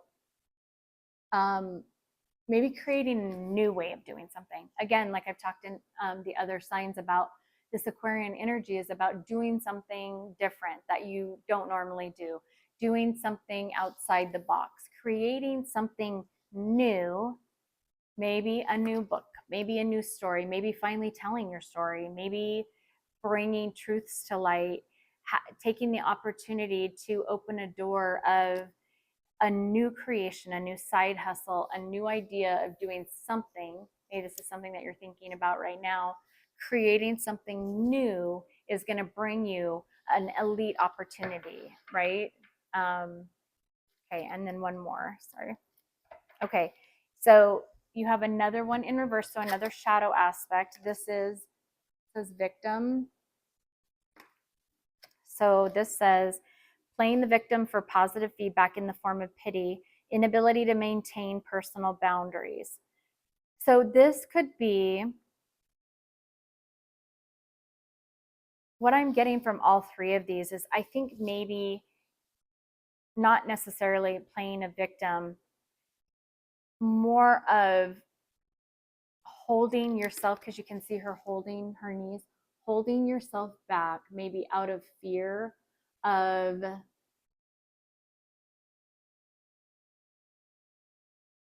you can see the light, it light up, right? And the yellow, which is about the sun and seeing things clearly, seeing things for what they are, and finally seeing things as they are, and creating a new opportunity. There's a fear, and this could be an opportunity not only in career, but this could be an opportunity in moving in a new direction, in moving location, in starting a new relationship, or rekindling a relationship. This could be in tying up old, you know, unfinished business. It could be in any opportunity that's going to help open a new door of, you know, success for yourself, and you're holding yourself back. Again, I wanted to say, and it's not because I can't remember that you're Virgo, it's because there's some tie to Leo energy. And it could be you're holding yourself back because of some fear, which is lack of courage or insecurity and confidence. But this is saying you do have the ability, you have all of the support, you have all of the know-how, you using your intuition, you're going to be successful in pioneering a new idea of how to handle something, a new direction to go to handle something, a new, maybe in a new relationship that's going to do more for you, right? Take you to new lessons and a higher outlook, you know, a more of um, a higher perspective is what I'm trying to say. So let's see what this is about, Virgo. What is this saying? Okay. Triangle. So third parties, it's funny because when I was reading this card, I saw the 3 keyholes and I almost said something that has to do with 3. Third party situation, difficult choices, death, failed relationships, disagreements, schemes, separation, treachery, warning, and third wheel. This is in reverse. So maybe you're holding yourself back in, there's some distraction that's holding you back, Virgo, that is keeping you from this new idea that you have, or creating this new way of doing something. And it could be in regards to a third party, maybe making a decision between 2 people, or this could be your person's energy. This could be, or locations, maybe where to live, choices with that, creating an, this could also be saying maybe there's more than just 2 ways, this way or that way. Maybe this is saying that there maybe is a third possibility you're not considering, and you need to maybe sit back, take some quiet time, meditate, because the answers always come in the silence. And it's going to show you a third way, a third possibility of being able to maybe handle a situation that might not make you feel so held back, or it might help you move forward and not feel like you're trapped, right? Victim being trapped. Okay, let's see what the tarot has to say about this, Virgo.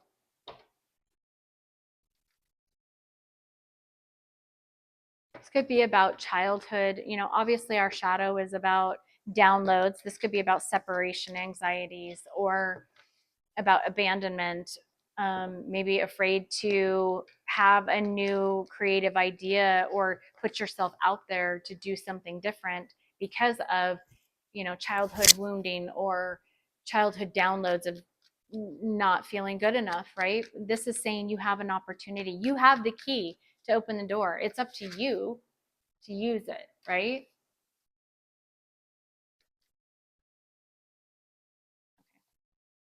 Yep, choices. Look at that. Taking action. Okay, this is what it's saying, Virgo. Taking action and finally choosing. Because you don't think that you're choosing right now, but not making a choice is making a choice, right? But see things for what they are and look at his, take a bold move. There's the lion we were talking about for Leo that I keep saying, right? Um, red is about bold, being bold, taking action. A king of wands takes action, and they take it knowing that it takes courage and bravery to take a leap of faith, take a step forward. But this is saying that the universe has you. So whatever you choose to do, make your choice, and the universe will support you either in lessons if it is the wrong choice, meaning maybe it wasn't the most productive direction to go. The universe will support you in lessons so that you don't go that direction again, and it'll bring you back to where you can make a different choice, and it'll support you in the choice that's going to be more productive for you, and it will be a great outcome, right? But you have to choose, be bold, and choose, right? Look for the red one, look for the best option, and your intuition knows what that choice is, what that option is. These are all ego, right? Gold, riches, money, um, you know, having a lot of choices with dating people. And I'm not saying that that's bad. It's just, if you're wanting to create an opportunity of stability, you probably don't want to have 3, 4, 5, 6 people, or 3, 4, 5, 6 distractions, or who has 3, 4, 5, 6 jobs.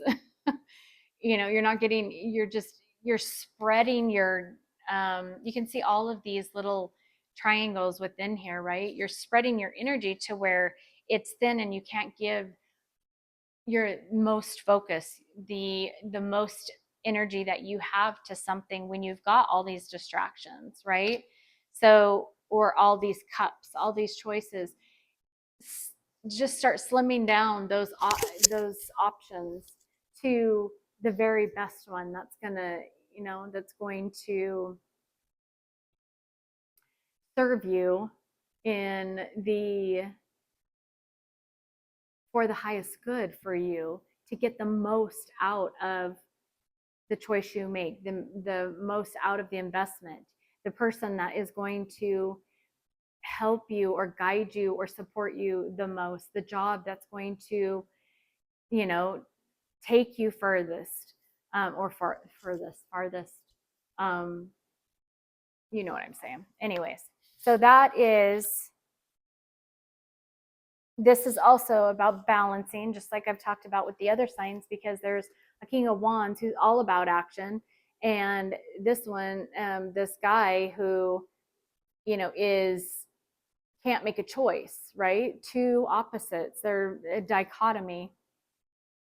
And this is saying balance the two, right? And bring together, make a bold move, but do it knowing that you made a wise choice, and you have reasons for why you didn't choose this one, why you didn't choose that one, why you didn't choose this one. You have your intentions of, hopefully you'll choose following your intuition and having that bravery and courage to do so, Virgo. Okay. All right. I hope that helps, Virgo. And we are on to, I am hoping my battery won't die. Oh my gosh.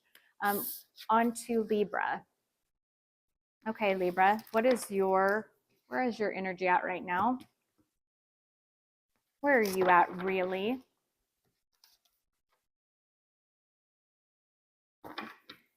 Where are you at, really, right now? Where's your energy at, really, right now?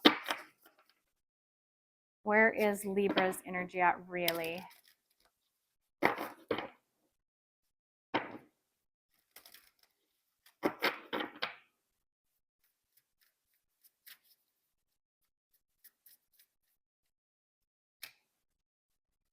Patience, Libra, patience, yield. Who had the Gemini, who had caution, yield, slow down.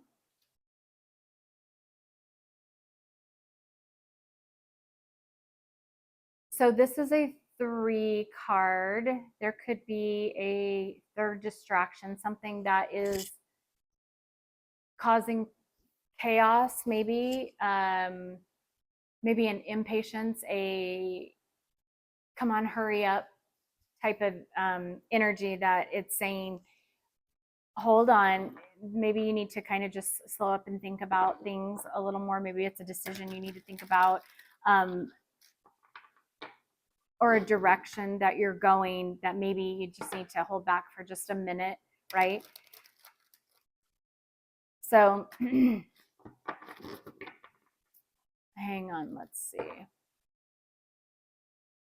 This is about maybe using a little more of your voice in speaking what you need, speaking what you're wanting, because the green is about heart chakra, right? Emotion. And blue is about, blue water can be emotion, but blue is about throat chakra, saying what you need, talking, speaking, bringing truths to light. And it looks like it's starting to kind of part maybe there's just been a lot of emotion in a situation, and you're taking some bold, red is bold, bold color. Maybe you're taking some bold actions in speaking more of, or being able to bring truths to light in an emotional situation. What is Libra's archetype right now? Or archetypes, I should say.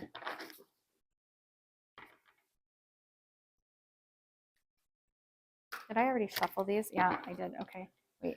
So I'm going to take these because I've been taking 3. Okay, so scribe, preserving knowledge and information. That is in the upright. Scribe. Maybe you're documenting or journaling. Warrior, strength, skill, discipline, and toughness of will. Heroism, stoicism, and self-sacrifice in conquering the ego. So you're working on your warrior self there, Libra. You go. Good job. Prostitute. Accentuate the challenge of surviving without negotiating the power of your spirit. So this could be in, okay. I think, okay, so the balance between warrior and prostitute. This could be in something that is in documentation, in some type of, I'm hearing maybe some type of contract or legal situation that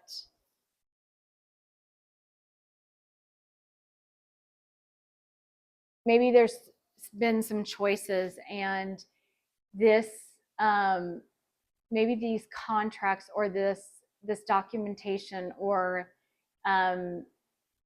this information, like I mentioned, information, bringing information to the table. It's really saying that right now you're really looking at things, trying to balance between giving too much up and like being, okay, so I'm hearing aggressive and assertive, right? Leadership, being a warrior is taking charge.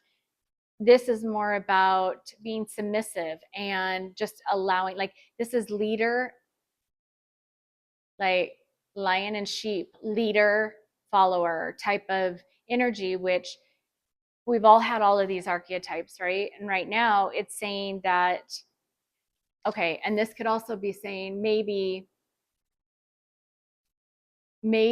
like, who was it?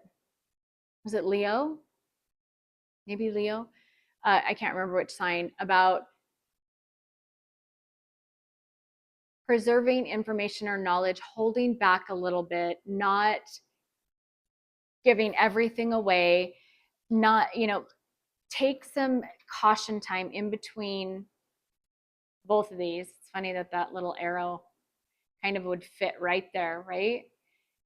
And it's saying maybe preserve what you need to preserve in matters of maybe financial or documentation or information, knowledge that others you might not want to share with others, and being that, forceful, that leader for yourself, right? Not giving too much away, of, maybe protecting yourself in documenting, or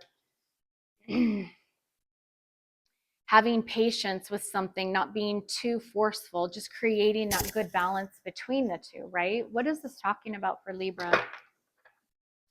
What is this talking about for Libra?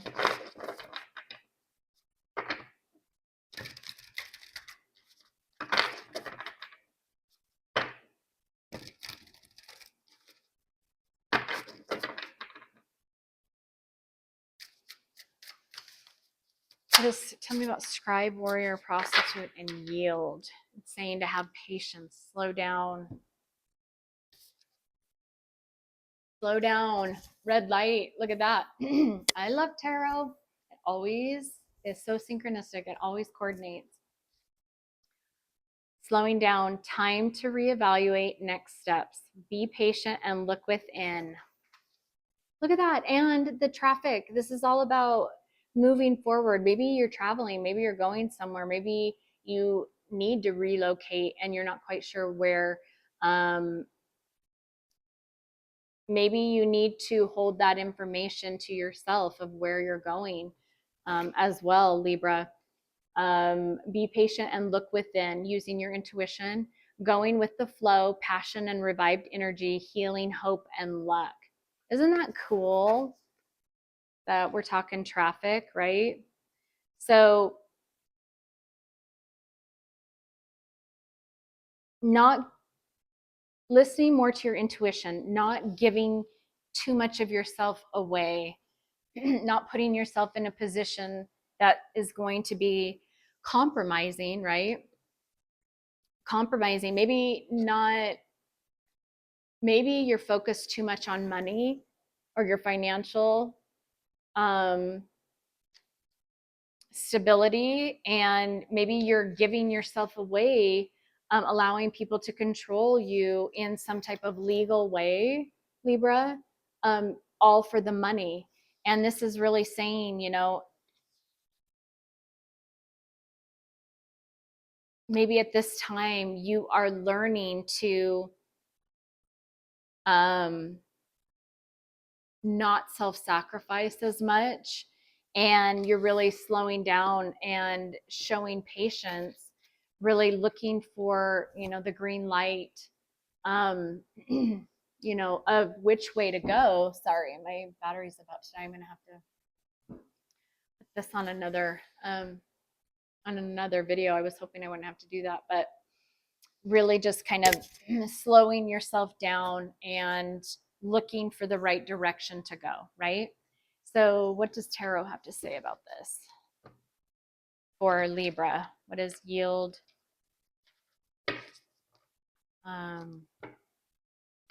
Patient, scribe, warrior, prostitute, and traffic light. Pull them all together for me. That's so cool that the traffic signs came out together. Just showed you how perfect this is. Always coordinates. There's always a message. Synchronicity, messages in everything. Ooh. The Empress is, okay, so this could be a relationship. King of Cups is about emotion and controlling emotion. This could be a relationship between a King of Cups and an Empress. You could be the Empress sitting in Empress energy, or your person could be, and they're very balanced, and they could be waiting for some type of decision. This to me is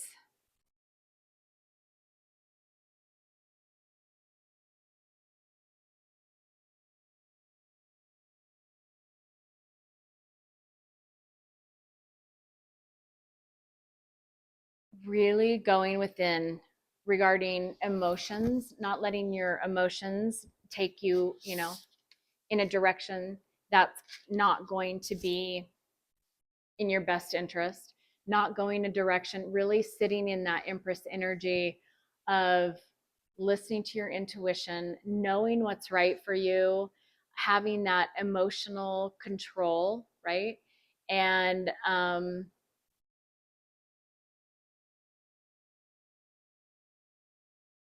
this could be somebody who maybe might be trying to buy your affection, or trying to get you out of this my voice must be going, get you out of this energy of being centered, balanced, and being in that Empress energy and using money. Maybe they want to try and buy your affection,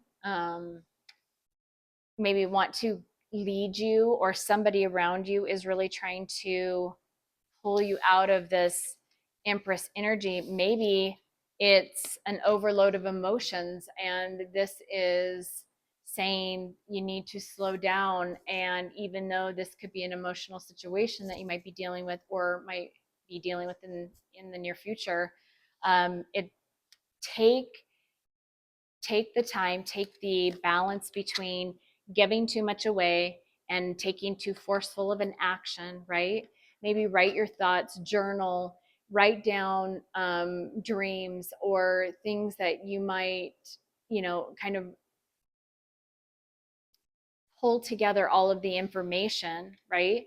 And then take some time. Maybe you don't need to make a decision right away, but take some time on which direction you're going to go. Really try and harness, these emotions, yield, like I was saying in the beginning, really trying to create more practical, taking practical over, not over, but balancing out more practical. It looks like the practical is starting, or the blue starting to kind of encroach on the green, the heart chakra. So bringing practical and logical and using your voice and getting the information out there to bring more balance between that and the green, which is the heart chakra, emotions, right? So Libra, that's what I have for you. Again, it's about balance, balancing that out. And if you look at this traffic light, I think this is, yes, my voice is going. You look at this, the yellow is about enlightenment, right? And it's in between the emotions and heart chakra and everything being emotion versus this being all action and maybe not thinking things through with not only practical but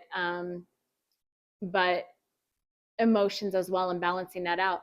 I think it was it Virgo that had the Knight of Wands, right? Which Knight, or yeah, it was Knight of Wands. And wands are about fire, is about taking action, right? That versus the Queen of Pentacles, which was maybe not emotion, but the green, being heart chakra, being more stable, stability, not letting the Queen of Pentacles doesn't let her emotions get out of control either. She's a queen. She has balance. She's stable, right? And this is saying there's going to be, or there is right now, enlightenment right now of somebody who might be wanting to drive you in a certain direction that maybe you need to, and they're maybe either using money or emotions, playing on your emotions to try and coerce you in a certain direction. And it's saying to take time to slow down and really go within, use your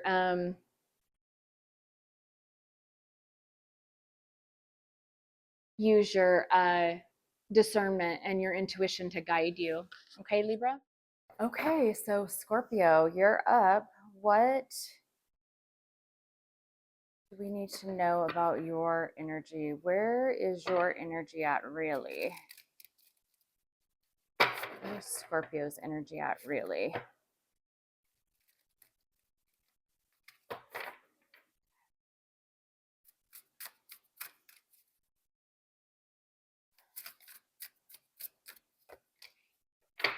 Labyrinth journey. This is a 6 card. So working on a target, a goal.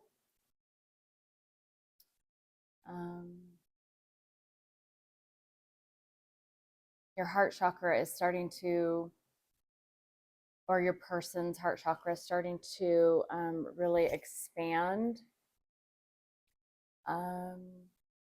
I think so. You're really closing up a cycle, Scorpio.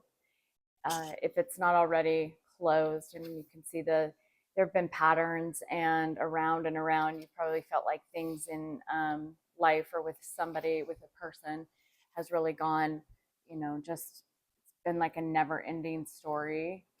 All right, let's look at your archetype. Messages with the labyrinth. Tell me about Scorpio.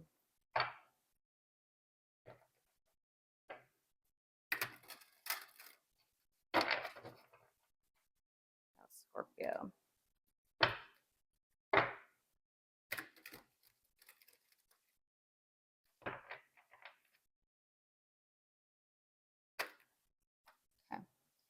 So, child, oh, there's two of them.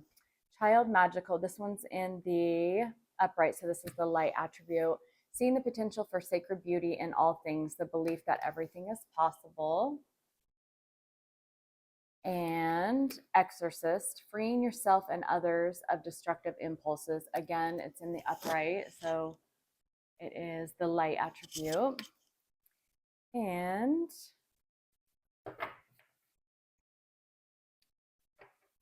so this one is bully, but this is a shadow attribute. So conceals deep fears behind verbal or physical abuse.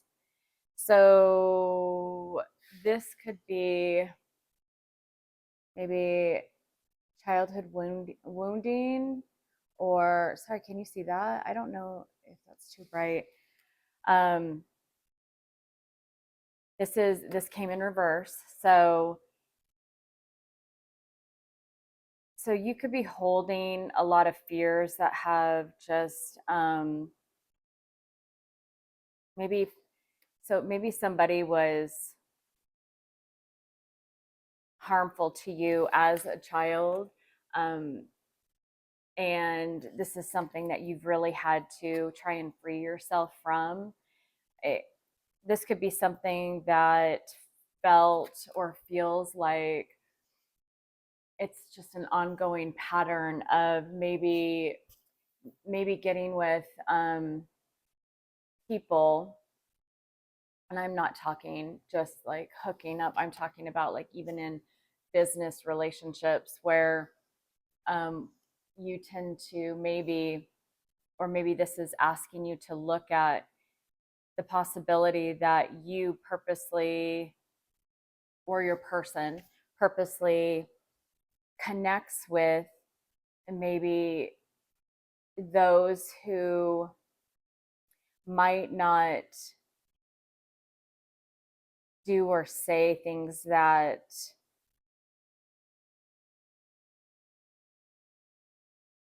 see the best in you, or help support you and push you for better. This could be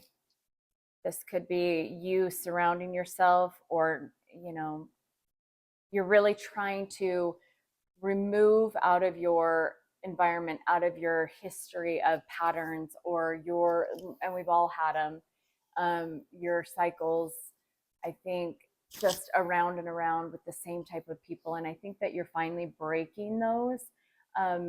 As you've seen them, you've been able to really identify those maybe self-destructive patterns coming from childhood wounding, or some type of abuse maybe that you've suffered in relationships, or abuse at work, or with family. It could be just a matter of finally ascending to a place where through this shadow work, it's helped you release those maybe toxic patterns of connecting or keeping connected to those who don't have your best interest, who maybe cause you harm in some way. So let's look at your vibe about it. Tell me about this child, magical, exorcist, and bully. So it looks like, though, that you're still working maybe on your shadow, the shadow attribute, or your person is, about trying to bring those fears to the surface of why maybe you feel aggression, or your person feels aggression in what they say or they do, or behaviors towards another person or a situation. Maybe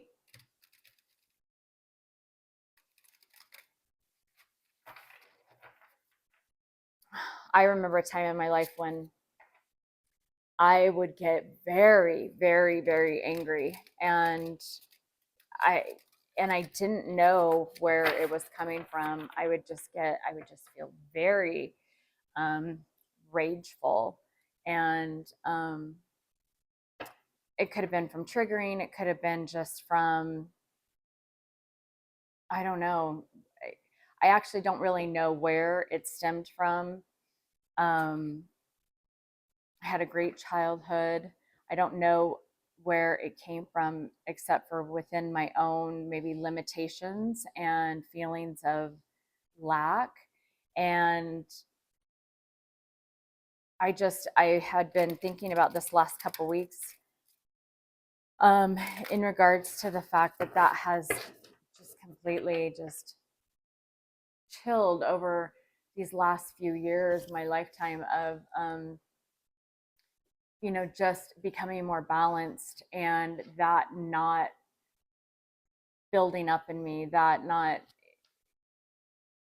I think when you get to a point where things that can be very triggering and angering, when you you can feel the sting for a minute, but then you're able to just swallow and transmute that pain essentially into making yourself better and power, is when you really reached an ascension point of learning. And I think that goes with anything that we're trying to deal with, doing something different, like we've talked about in the Aquarian energy, doing something different than what you would normally do. And if you've been one to lash out or have some type of, and we've all had them, some type of toxic behavior patterns or thoughts or cycles, when you're able to do the opposite of that in bettering yourself, and transmuting that into power, is when you've really reached that point. You've made it. So anyways, I think that I found that interesting about myself. I noticed that I wasn't feeling those feelings anymore. And I was learning how to transmute anger and, that rage or the triggering, how to harness that and then be able to transmute that into, okay, well, that happened, and now I'm going to take that and, you know, watch me fly, watch me soar, watch me use that for, the benefit of doing and being better. So, okay, what do we have for your vibe about it, Scorpio? Gemini. So, flexible, mirror others, outgoing, funny, charming, quick-witted, enthusiastic, smart, willing to try new things, adaptable, and versatile.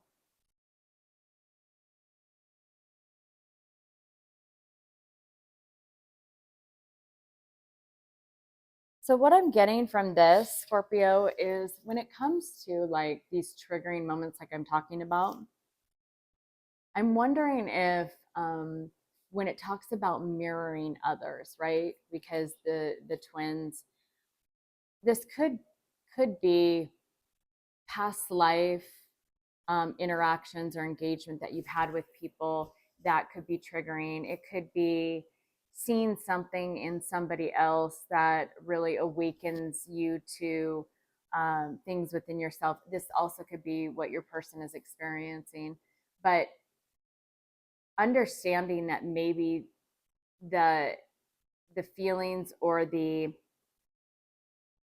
um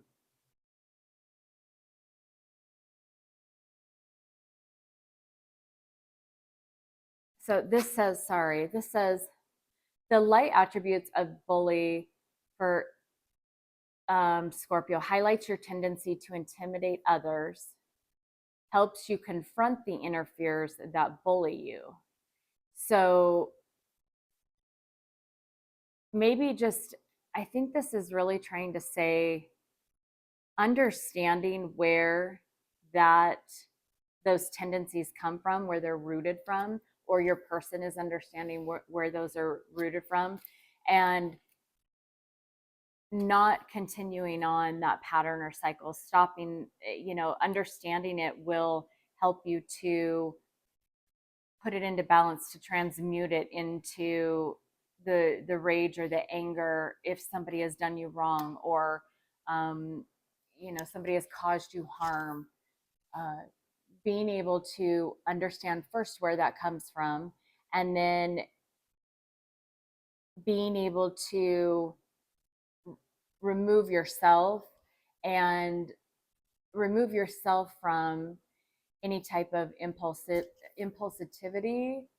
in regards to like destruction or destructive behaviors or words, and then learning how to transmute that, process it very quickly, and then turn that around, and instead of outward um, outward display of whatever feelings this might cause, changing up that in this Aquarius energy, changing those behaviors and tendencies, and learning how to take that processing very quickly and make it start working in a way that changes it or transmutes it into, okay, well, that upset me and it's for this reason, and I'm going to show myself and you that that is not accurate, or that needs to change, or taking what you're angry about and transmuting that into powerful resolution, and it starts within yourself. Okay, let's look at what tarot has to say. And this could be your person, Scorpio. This doesn't have to be you. This could be the person that's around you. This could be a boss. This could be family members. It could be a child, because this says child on there, that might be experiencing this. You could be seeing tendencies in your children, maybe of these. Maybe you could start. Maybe you could start to see, or you are starting to see potentials of things that have bothered you, of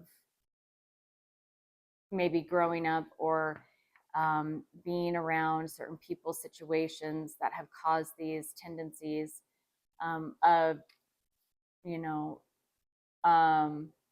fears, that maybe you're starting to see that in your child or your children.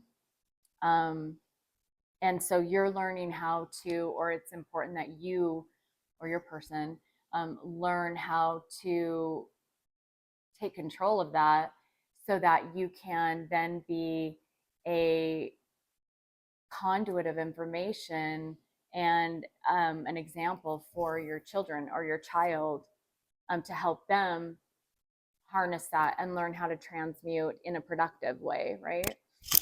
Okay, so let's see what tarot has to say.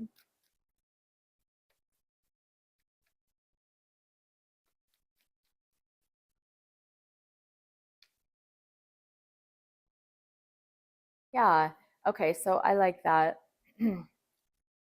um and at the bottom, I just had a feeling to look at the bottom. I haven't pulled 3 cards for anybody else, but so this is really a judgment within yourself. As you can see, she's really going within, and a judgment call. I think maybe calling yourself out, identifying, really understanding where these deep fears come from, and just forgiving yourself, forgiving others, learning how to communicate in a way that's more balanced, or your person. If this is your person dealing with this, if this is somebody else around you, or if this is your energy, this is where you resonate and connect. Just learning to communicate in a more loving, compassionate, empathetic way, and that then becomes balanced. And when you do communicate that way, I know you've always heard the people talk about uh, kill them with kindness, or kindness, works better. And I think this is really saying that when there's that communication that's done with kindness and compassion, it really makes people think, versus any other type of bullying, or um, verbal or physical type of impulses or rages that come from deep fears, um, that expressing those, there's going to be a harder time in you getting your point across and somebody actually taking that and processing it and using it to think and change behaviors on their side, as well as, you being able to judge yourself and change behaviors within yourself on your side. Really being that mirror for yourself, but not only being that mirror for yourself, but then also, really facing those fears, but then also being that example, that mirror for, your children or those around you, um, your family. So that is, I think, where your energy is at right now, what the energy is supporting. You taking a look at that. Scorpio, hopefully that helps. On to who next? Sagittarius. All right, Sag. Where is your energy really? Sagittarius. Where is it really? Okay. Tell me about Sag. About Sag.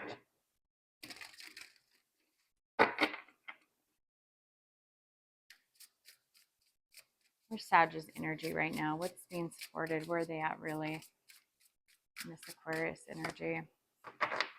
Protecting yourself from evil eye. So those who want to send out harm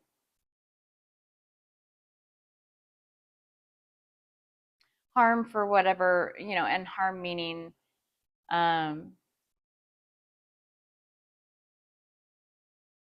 it's all about controlling.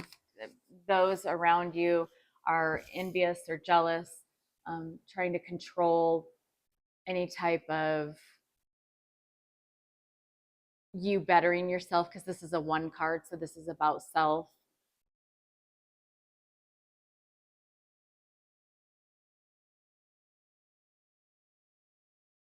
Protecting yourself from like the weeds or growth of maybe, toxicities.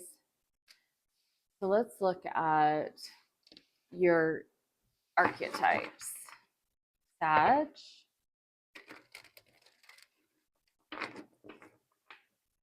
Archetypes. Tell me about Sagittarius. What is this evil eye protection? Okay. All right. So this is in reverse. So this is a shadow aspect of Fool. So this could be like the Fool in tarot as well, but this says using humor to wound others, or wound rather than liberate, denial of your emotional truth. So maybe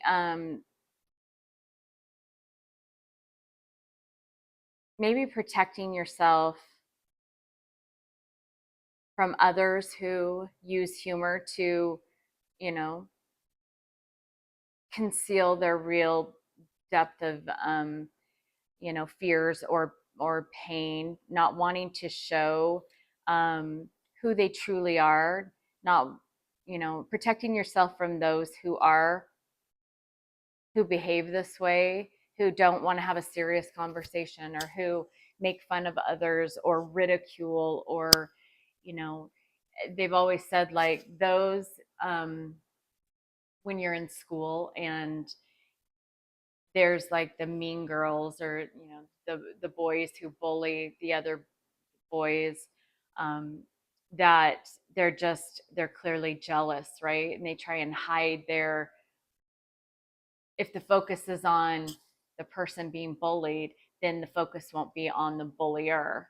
And because if the focus was on them, they would have to look at themselves, and others would be looking at them too. And when you care about what other people think, there's got to be a way to mask others looking at you. Speaking of evil eye, right?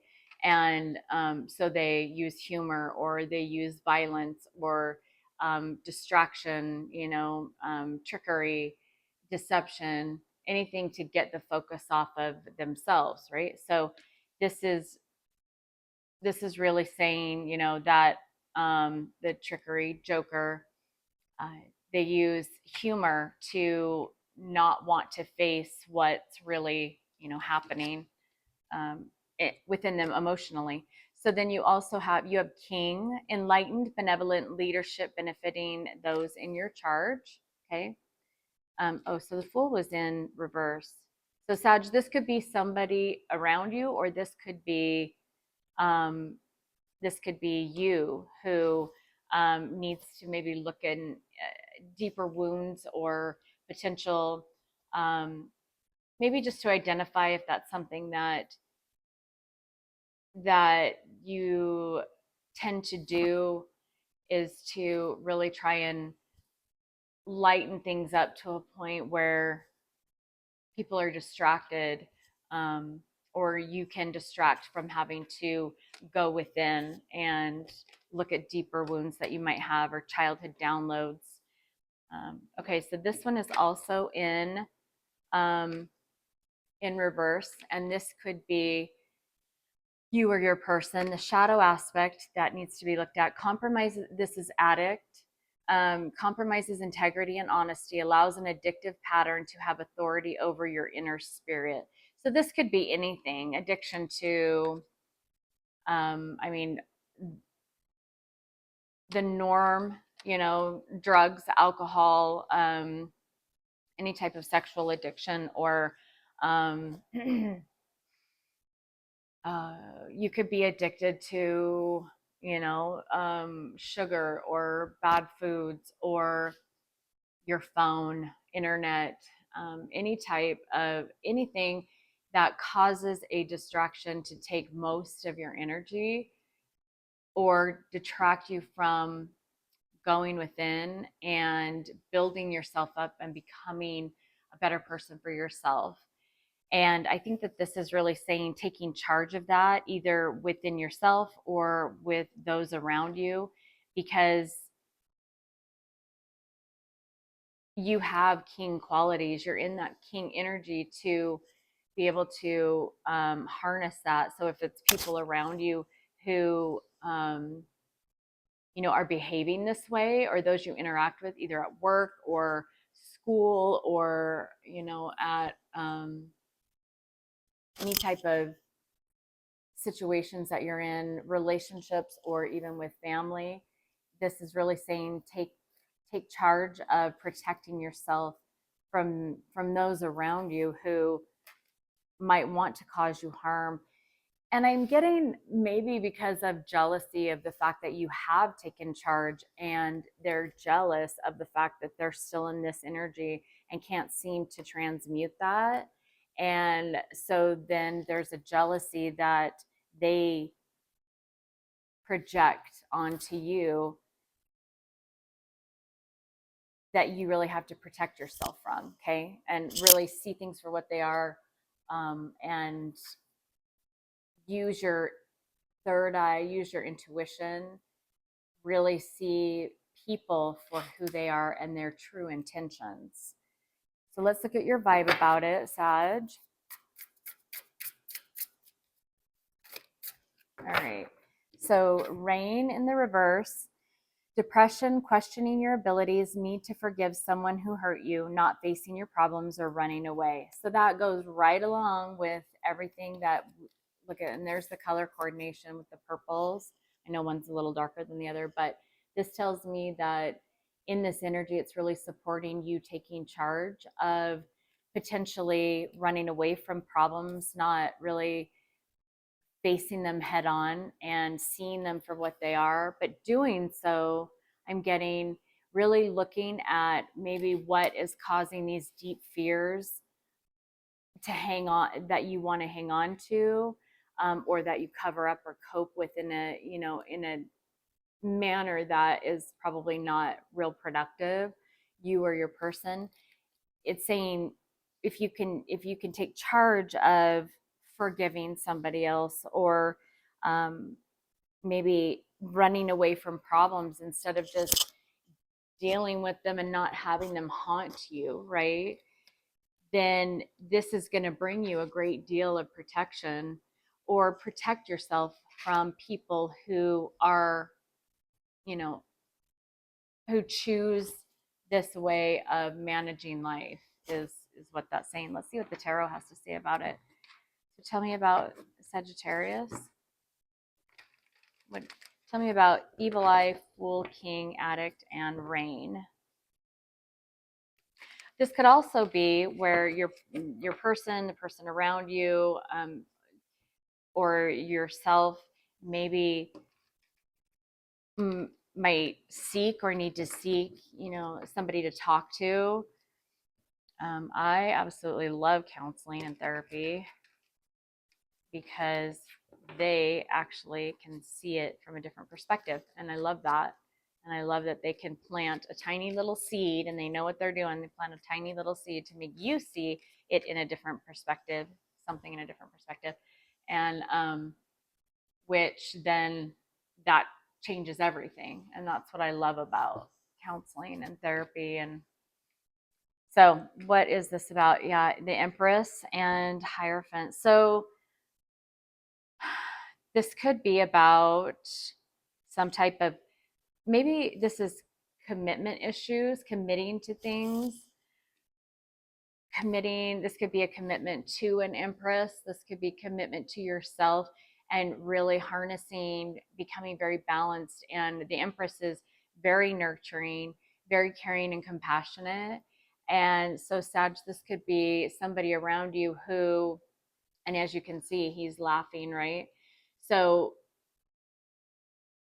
learning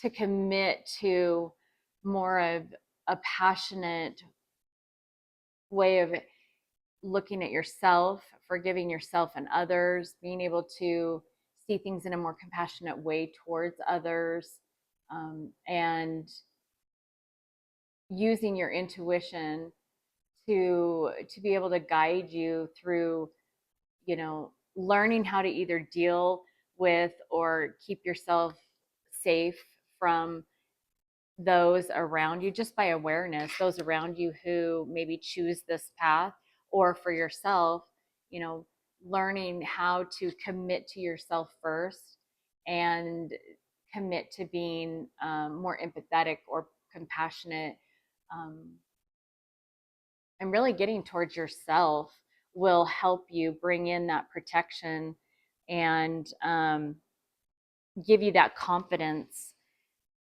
to be able to forgive those who have hurt you.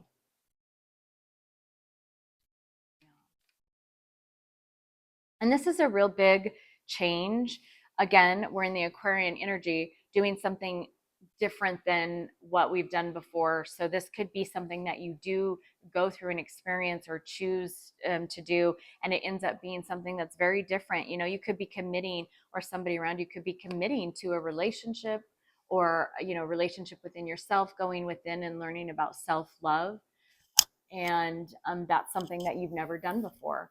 And so you're really harnessing the energy at play that the universe is really supporting you in doing. So that looks great, Sag. Nice. All right, moving on to Capricorn. Capricorn, what do we have for you? What is going on with your energy this time, Capricorn?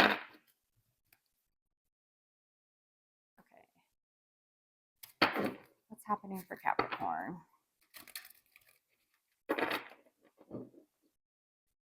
What's happening for Capricorn? There's Capricorn energy really right now. Enlightenment. So maybe a spiritual awakening, or awakening to, so lotus flower.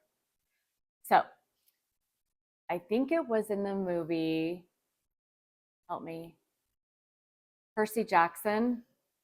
If you ever saw the Percy Jackson, I think it was Percy Jackson, and I can't remember the name. Maybe that's the name of the movie, but they went into some, I think it was like a Vegas casino, and they were giving out these lotus flowers. And these lotus flowers, they would eat them and they were really good. But what it was ending up doing was trapping them in the time period that they were in, keeping them stuck in a situation. And this is saying that there's a situation or some knowledge that might be messages or information that'll be coming about regarding a stuck situation, a stalemate. You're becoming enlightened to this. You're going to become aware of what and be able to move out of this stagnant, stuck situation that you've been in for quite a while in this time period. You're getting that inner enlightenment. And in that movie, Percy Jackson, it really took, I think, Percy's dad or leader to be that voice within him that says, wake up to what is going on around you. Wake up to, somebody or something or just situational has essentially, the lotus flowers were poisoning them by altering their mind. And so something or somebody around you could be poisoning in, metaphorically poisoning your sense of state, making you believe something that is not accurate, is not what's really happening. They could be doing it on purpose, intentionally, manipulatively, or this could just be a result of the situation at hand. So let's find out what your archetypes are. Capricorn. This could be regarding 3 distractions, 3 people, third party, because there's 3 lotus flowers. This could be regarding 3 situations. Okay, so 1, 2, and 3. I've been taking 3 cards. Vampire is in reverse, depleting others for your psychic survival, chronic complaining, and codependency. So this could be you or somebody around you, okay? Or your person, right? Maybe you're waking up to that. So that's in reverse. And then you have visionary. So selling insights to the highest bidder, compromising your vision to make it more acceptable. So this could be in regards to maybe money, maybe staying in a situation or being stuck in a situation because of finances. And this one says poet, but this one's an upright, and it says, so it's light attribute, expresses soul insights in symbolic language.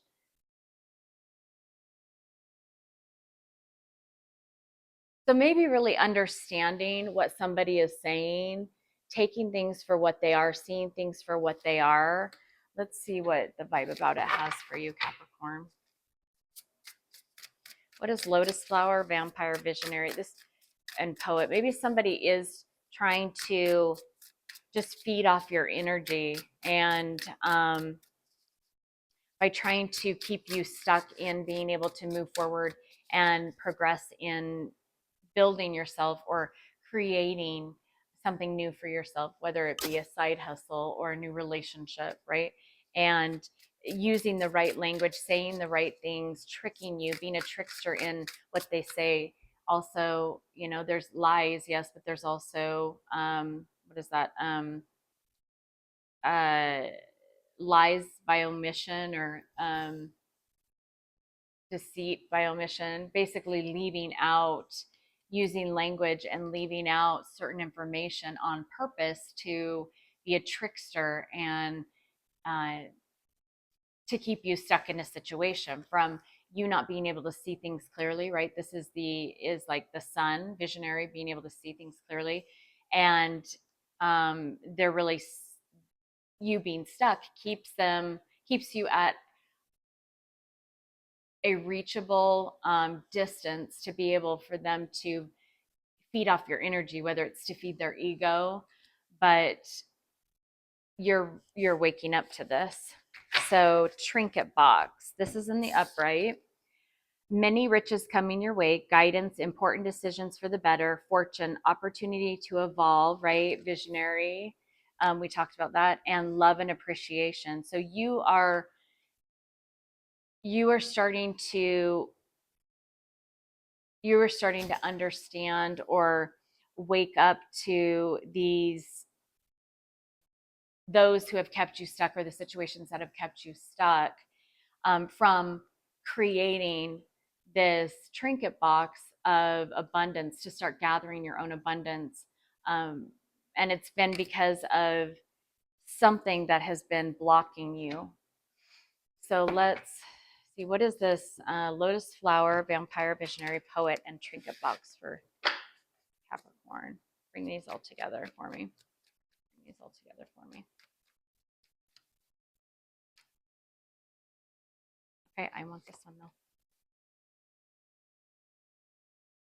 So this is really saying, like, I think this is saying, hang on just a second. I want to take the bottom card. What does this say? Yes, look at that. So what I'm saying is correct. Whenever you get the Ace of Swords, whenever you get an ending card, you'll usually get the Ace of something, right? The Ace of Swords is saying you're correct. This is understanding this ending that has taken place, or you're waking up to an ending of something, or you will be ending, no longer being stuck because of the lotus flower, because of this, the trickster energy, or this vampire who is trying to keep you in place. These are both, yellow cards, and you're going to start to see this. And when you do, you are going to take off on new adventures. You are going to be free, and you're going to be able to communicate this as well, to those around you, or to whoever you want to communicate, that you'll be moving in a different direction, or you'll just feel that freedom. You'll have that knowledge and clarity. You'll get an epiphany moment that you don't need to be stuck in this ending, right? Or that you'll be ending being stuck in this situation. And it'll bring a lot of light and clarity to your ability to speak your truth and move forward, or just speak a new beginning into existence for yourself. So that looks awesome, Capricorn. Nice. Okay, hopefully that helps. We're on to Aquarius. Aquarius, what is going on for you? Where is your energy at? Really, right now? Okay, Aquarius.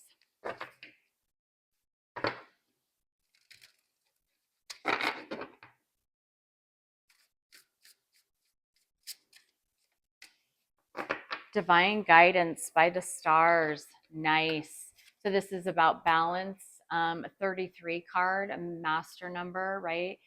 3 is about maybe,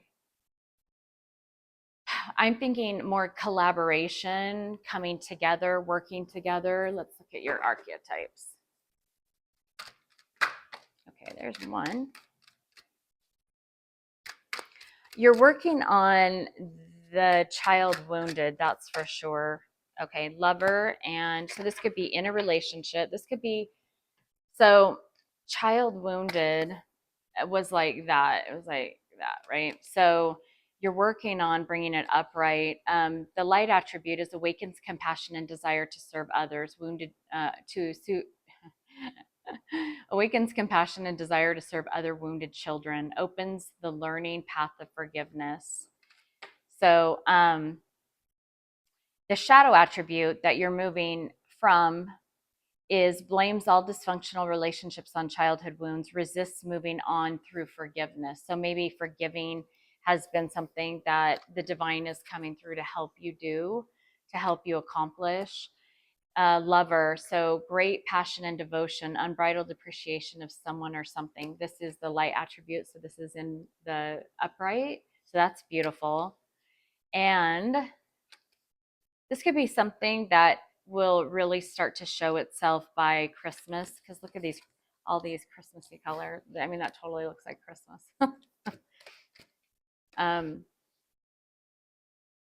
Maybe just this hope that this is the direction that your energy is going in.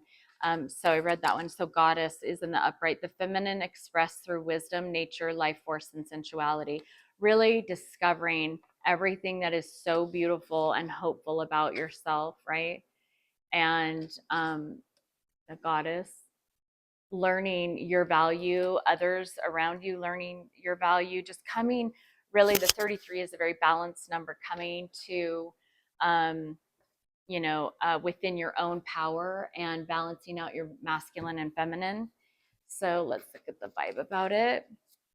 Or Aquarius, I mean, it is your season, right? You should be the star of your own season, right? Okay, so Venus. Oh, look at that. Venus and lover and goddess. How perfect is that? Wow, Aquarius. You go. Get him, tiger. My goodness. Okay. Venus, increased sexual desires, appreciation, attractiveness, beauty and arts and culture, pleasurable relationships, power and status. Wow. You are truly, Aquarius, being divinely guided. This reminds me very much of Aphrodite. And just finally, maybe you haven't felt how beautiful of a soul you really are. And this energy, being in the Aquarian energy is really showing you it's like your time to shine. It's you're finding your value and your self-worth and really healing those inner wounds and that childhood. Oh, look at that. That one was sticking up. Sun, I mean, gosh, how much more beautiful can this read be for you, Aquarius? You know what? I wanted to take this one and then I came down to this one, so I'm going to take both of them. I don't know why, but we're going to see here. So, walking away from what your old life, what doesn't serve you, what you don't need anymore because you are finding your value. Look at that. Look at that. Closing up a cycle. Walking away, closing up a cycle, finding your enlightenment and finding the sun, and you're walking towards yourself, your star, who you are. Gosh, this gives me chills. This is gorgeous.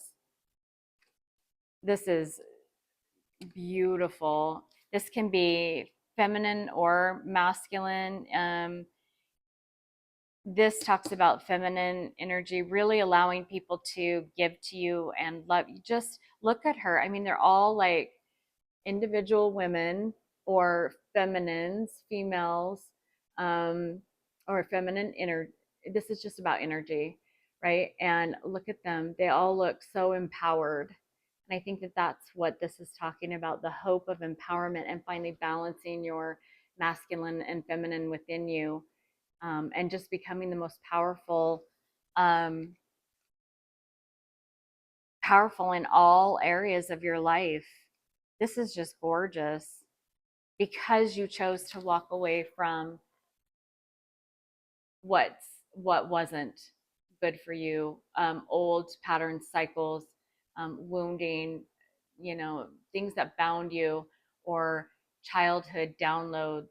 You chose to take a different path, do something different, think outside the box. I mean, that is what you are, who you are, Aquarius, right? That is beautiful. I hope that helped you. All right, Pisces, last but never least, right? Let's look at you. What is your energy really right now? What are we looking at? Surrender, Pisces, surrender. So I think you're really, so this is a 12, it's a 39, which is a 12, which is a 3. So this is about working on, maybe you've been working too hard to try and accomplish something. Maybe you feel like you've been drowning, and it's time to just let go. It's time to surrender everything to the universe, to God, to be able to breathe. Right? Drowning, you can't breathe. This is just solid emotion. Maybe you have just been completely overtaken by emotion and it's time that you give that up and just be able to start breathing and allowing whatever to be, right? Because that's what neutrality is. That's what we're supposed to do with the energy, allowing whatever's going to happen, and not controlling that any longer. So, wow, you're the first sign, I have to say, that all of these have been in the reverse. And this is about really surrendering to looking at your shadows. So this is, actually, I don't know why I'm reading that first. It must go like that. So networker, shadow attributes, conveys information only for personal gain, spreads fear and falsehood. So this could just be in protection of yourself. I think this is saying that maybe there's information that you put out about yourself that maybe needs to be, no, I was going to say held back, but actually, I think it's more about you not bringing your emotions, or you not, which Pisces is a very emotional sign. So this could be somebody around you who needs to really show their emotions, express their emotions, or maybe there has been emotions that you've really held in, that this is finally saying you need to surrender that. You need to bring those emotions, tell how you're feeling to somebody, or if it's talking to somebody, if it's through therapy or through a friend, or to somebody about how you feel.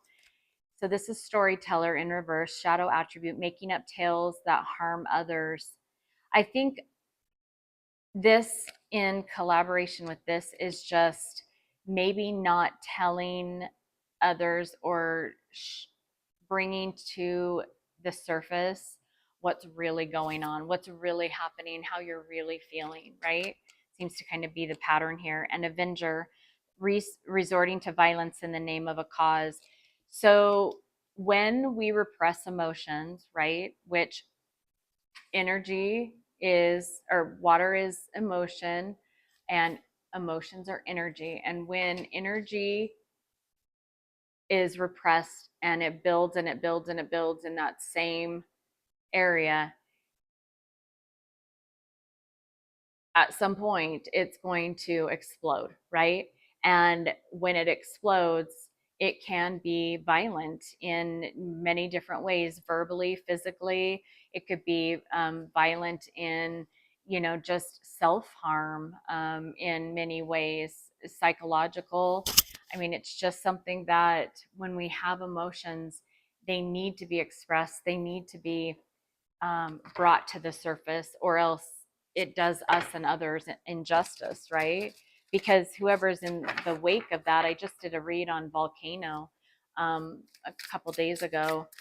few days ago, and the same thing, whether it be heat or water, emotion, it's all energy. And it needs to be expressed. Now, you're also the only sign that, I don't know, I was talking flipped out too, vibe about it, so I need to tell you what these are. So this is apron, nurturing, protection, protecting yourself while being flexible, and instincts. Traditional, right? Maybe going about things traditionally doesn't work. It's not working anymore. Wallpaper, not thinking of long-term consequences, covering up secrets or issues, feeling exposed. This one's in, yeah, they're both in, no, aprons upright, wallpapers in reverse. Feeling exposed, easy way out, sweeping issues under the rug. So again, it's exactly what it's saying. Maybe old ways of doing things. We're in the Aquarian energy, which means you stepping outside the box, doing something different. And for you, or for somebody around you, being such an emotional sign, Pisces, um, it's time for you, or if you have Pisces in your chart, it's time for you or somebody around you to really bring those emotions to the forefront. Do something different. Maybe you've never done that before. Maybe you've never expressed how you really feel, right? That's what this read is about, is what is your energy really, right? Yep. You've been stuck. You've been stuck. Heart chakra is green. You have been stuck because of not being able to express your emotions that will help release not only the energy, but an understanding to those around you and an understanding to yourself to, shift things. When things are stuck, they can't shift to where things can maybe be seen clearer, right? So you've got the hangman, maybe not being able to make a decision. She's blinded, right? When you're in water and you're drowning, you can't see.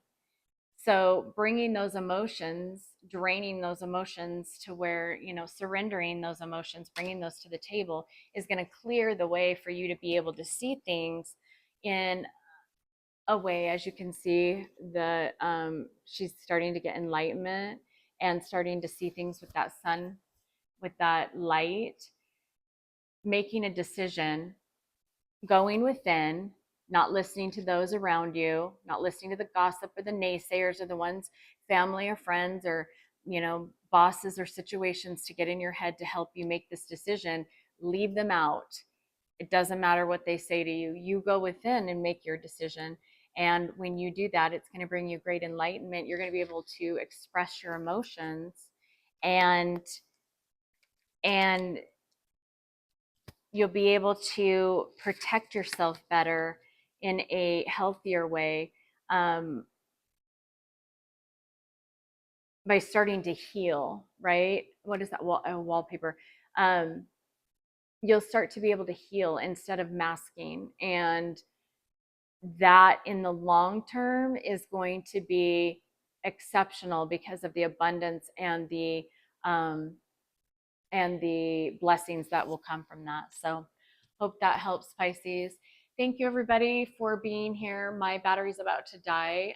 If you're not a member, nobody's a member. If you're not a subscriber, I'd love to have you as part of my soul family. And if you'd like the video, it helps get my message out to those who could maybe use a seed to be planted to help them heal and grow. But thanks so much for being with me, and we'll see you on the next video. Bye.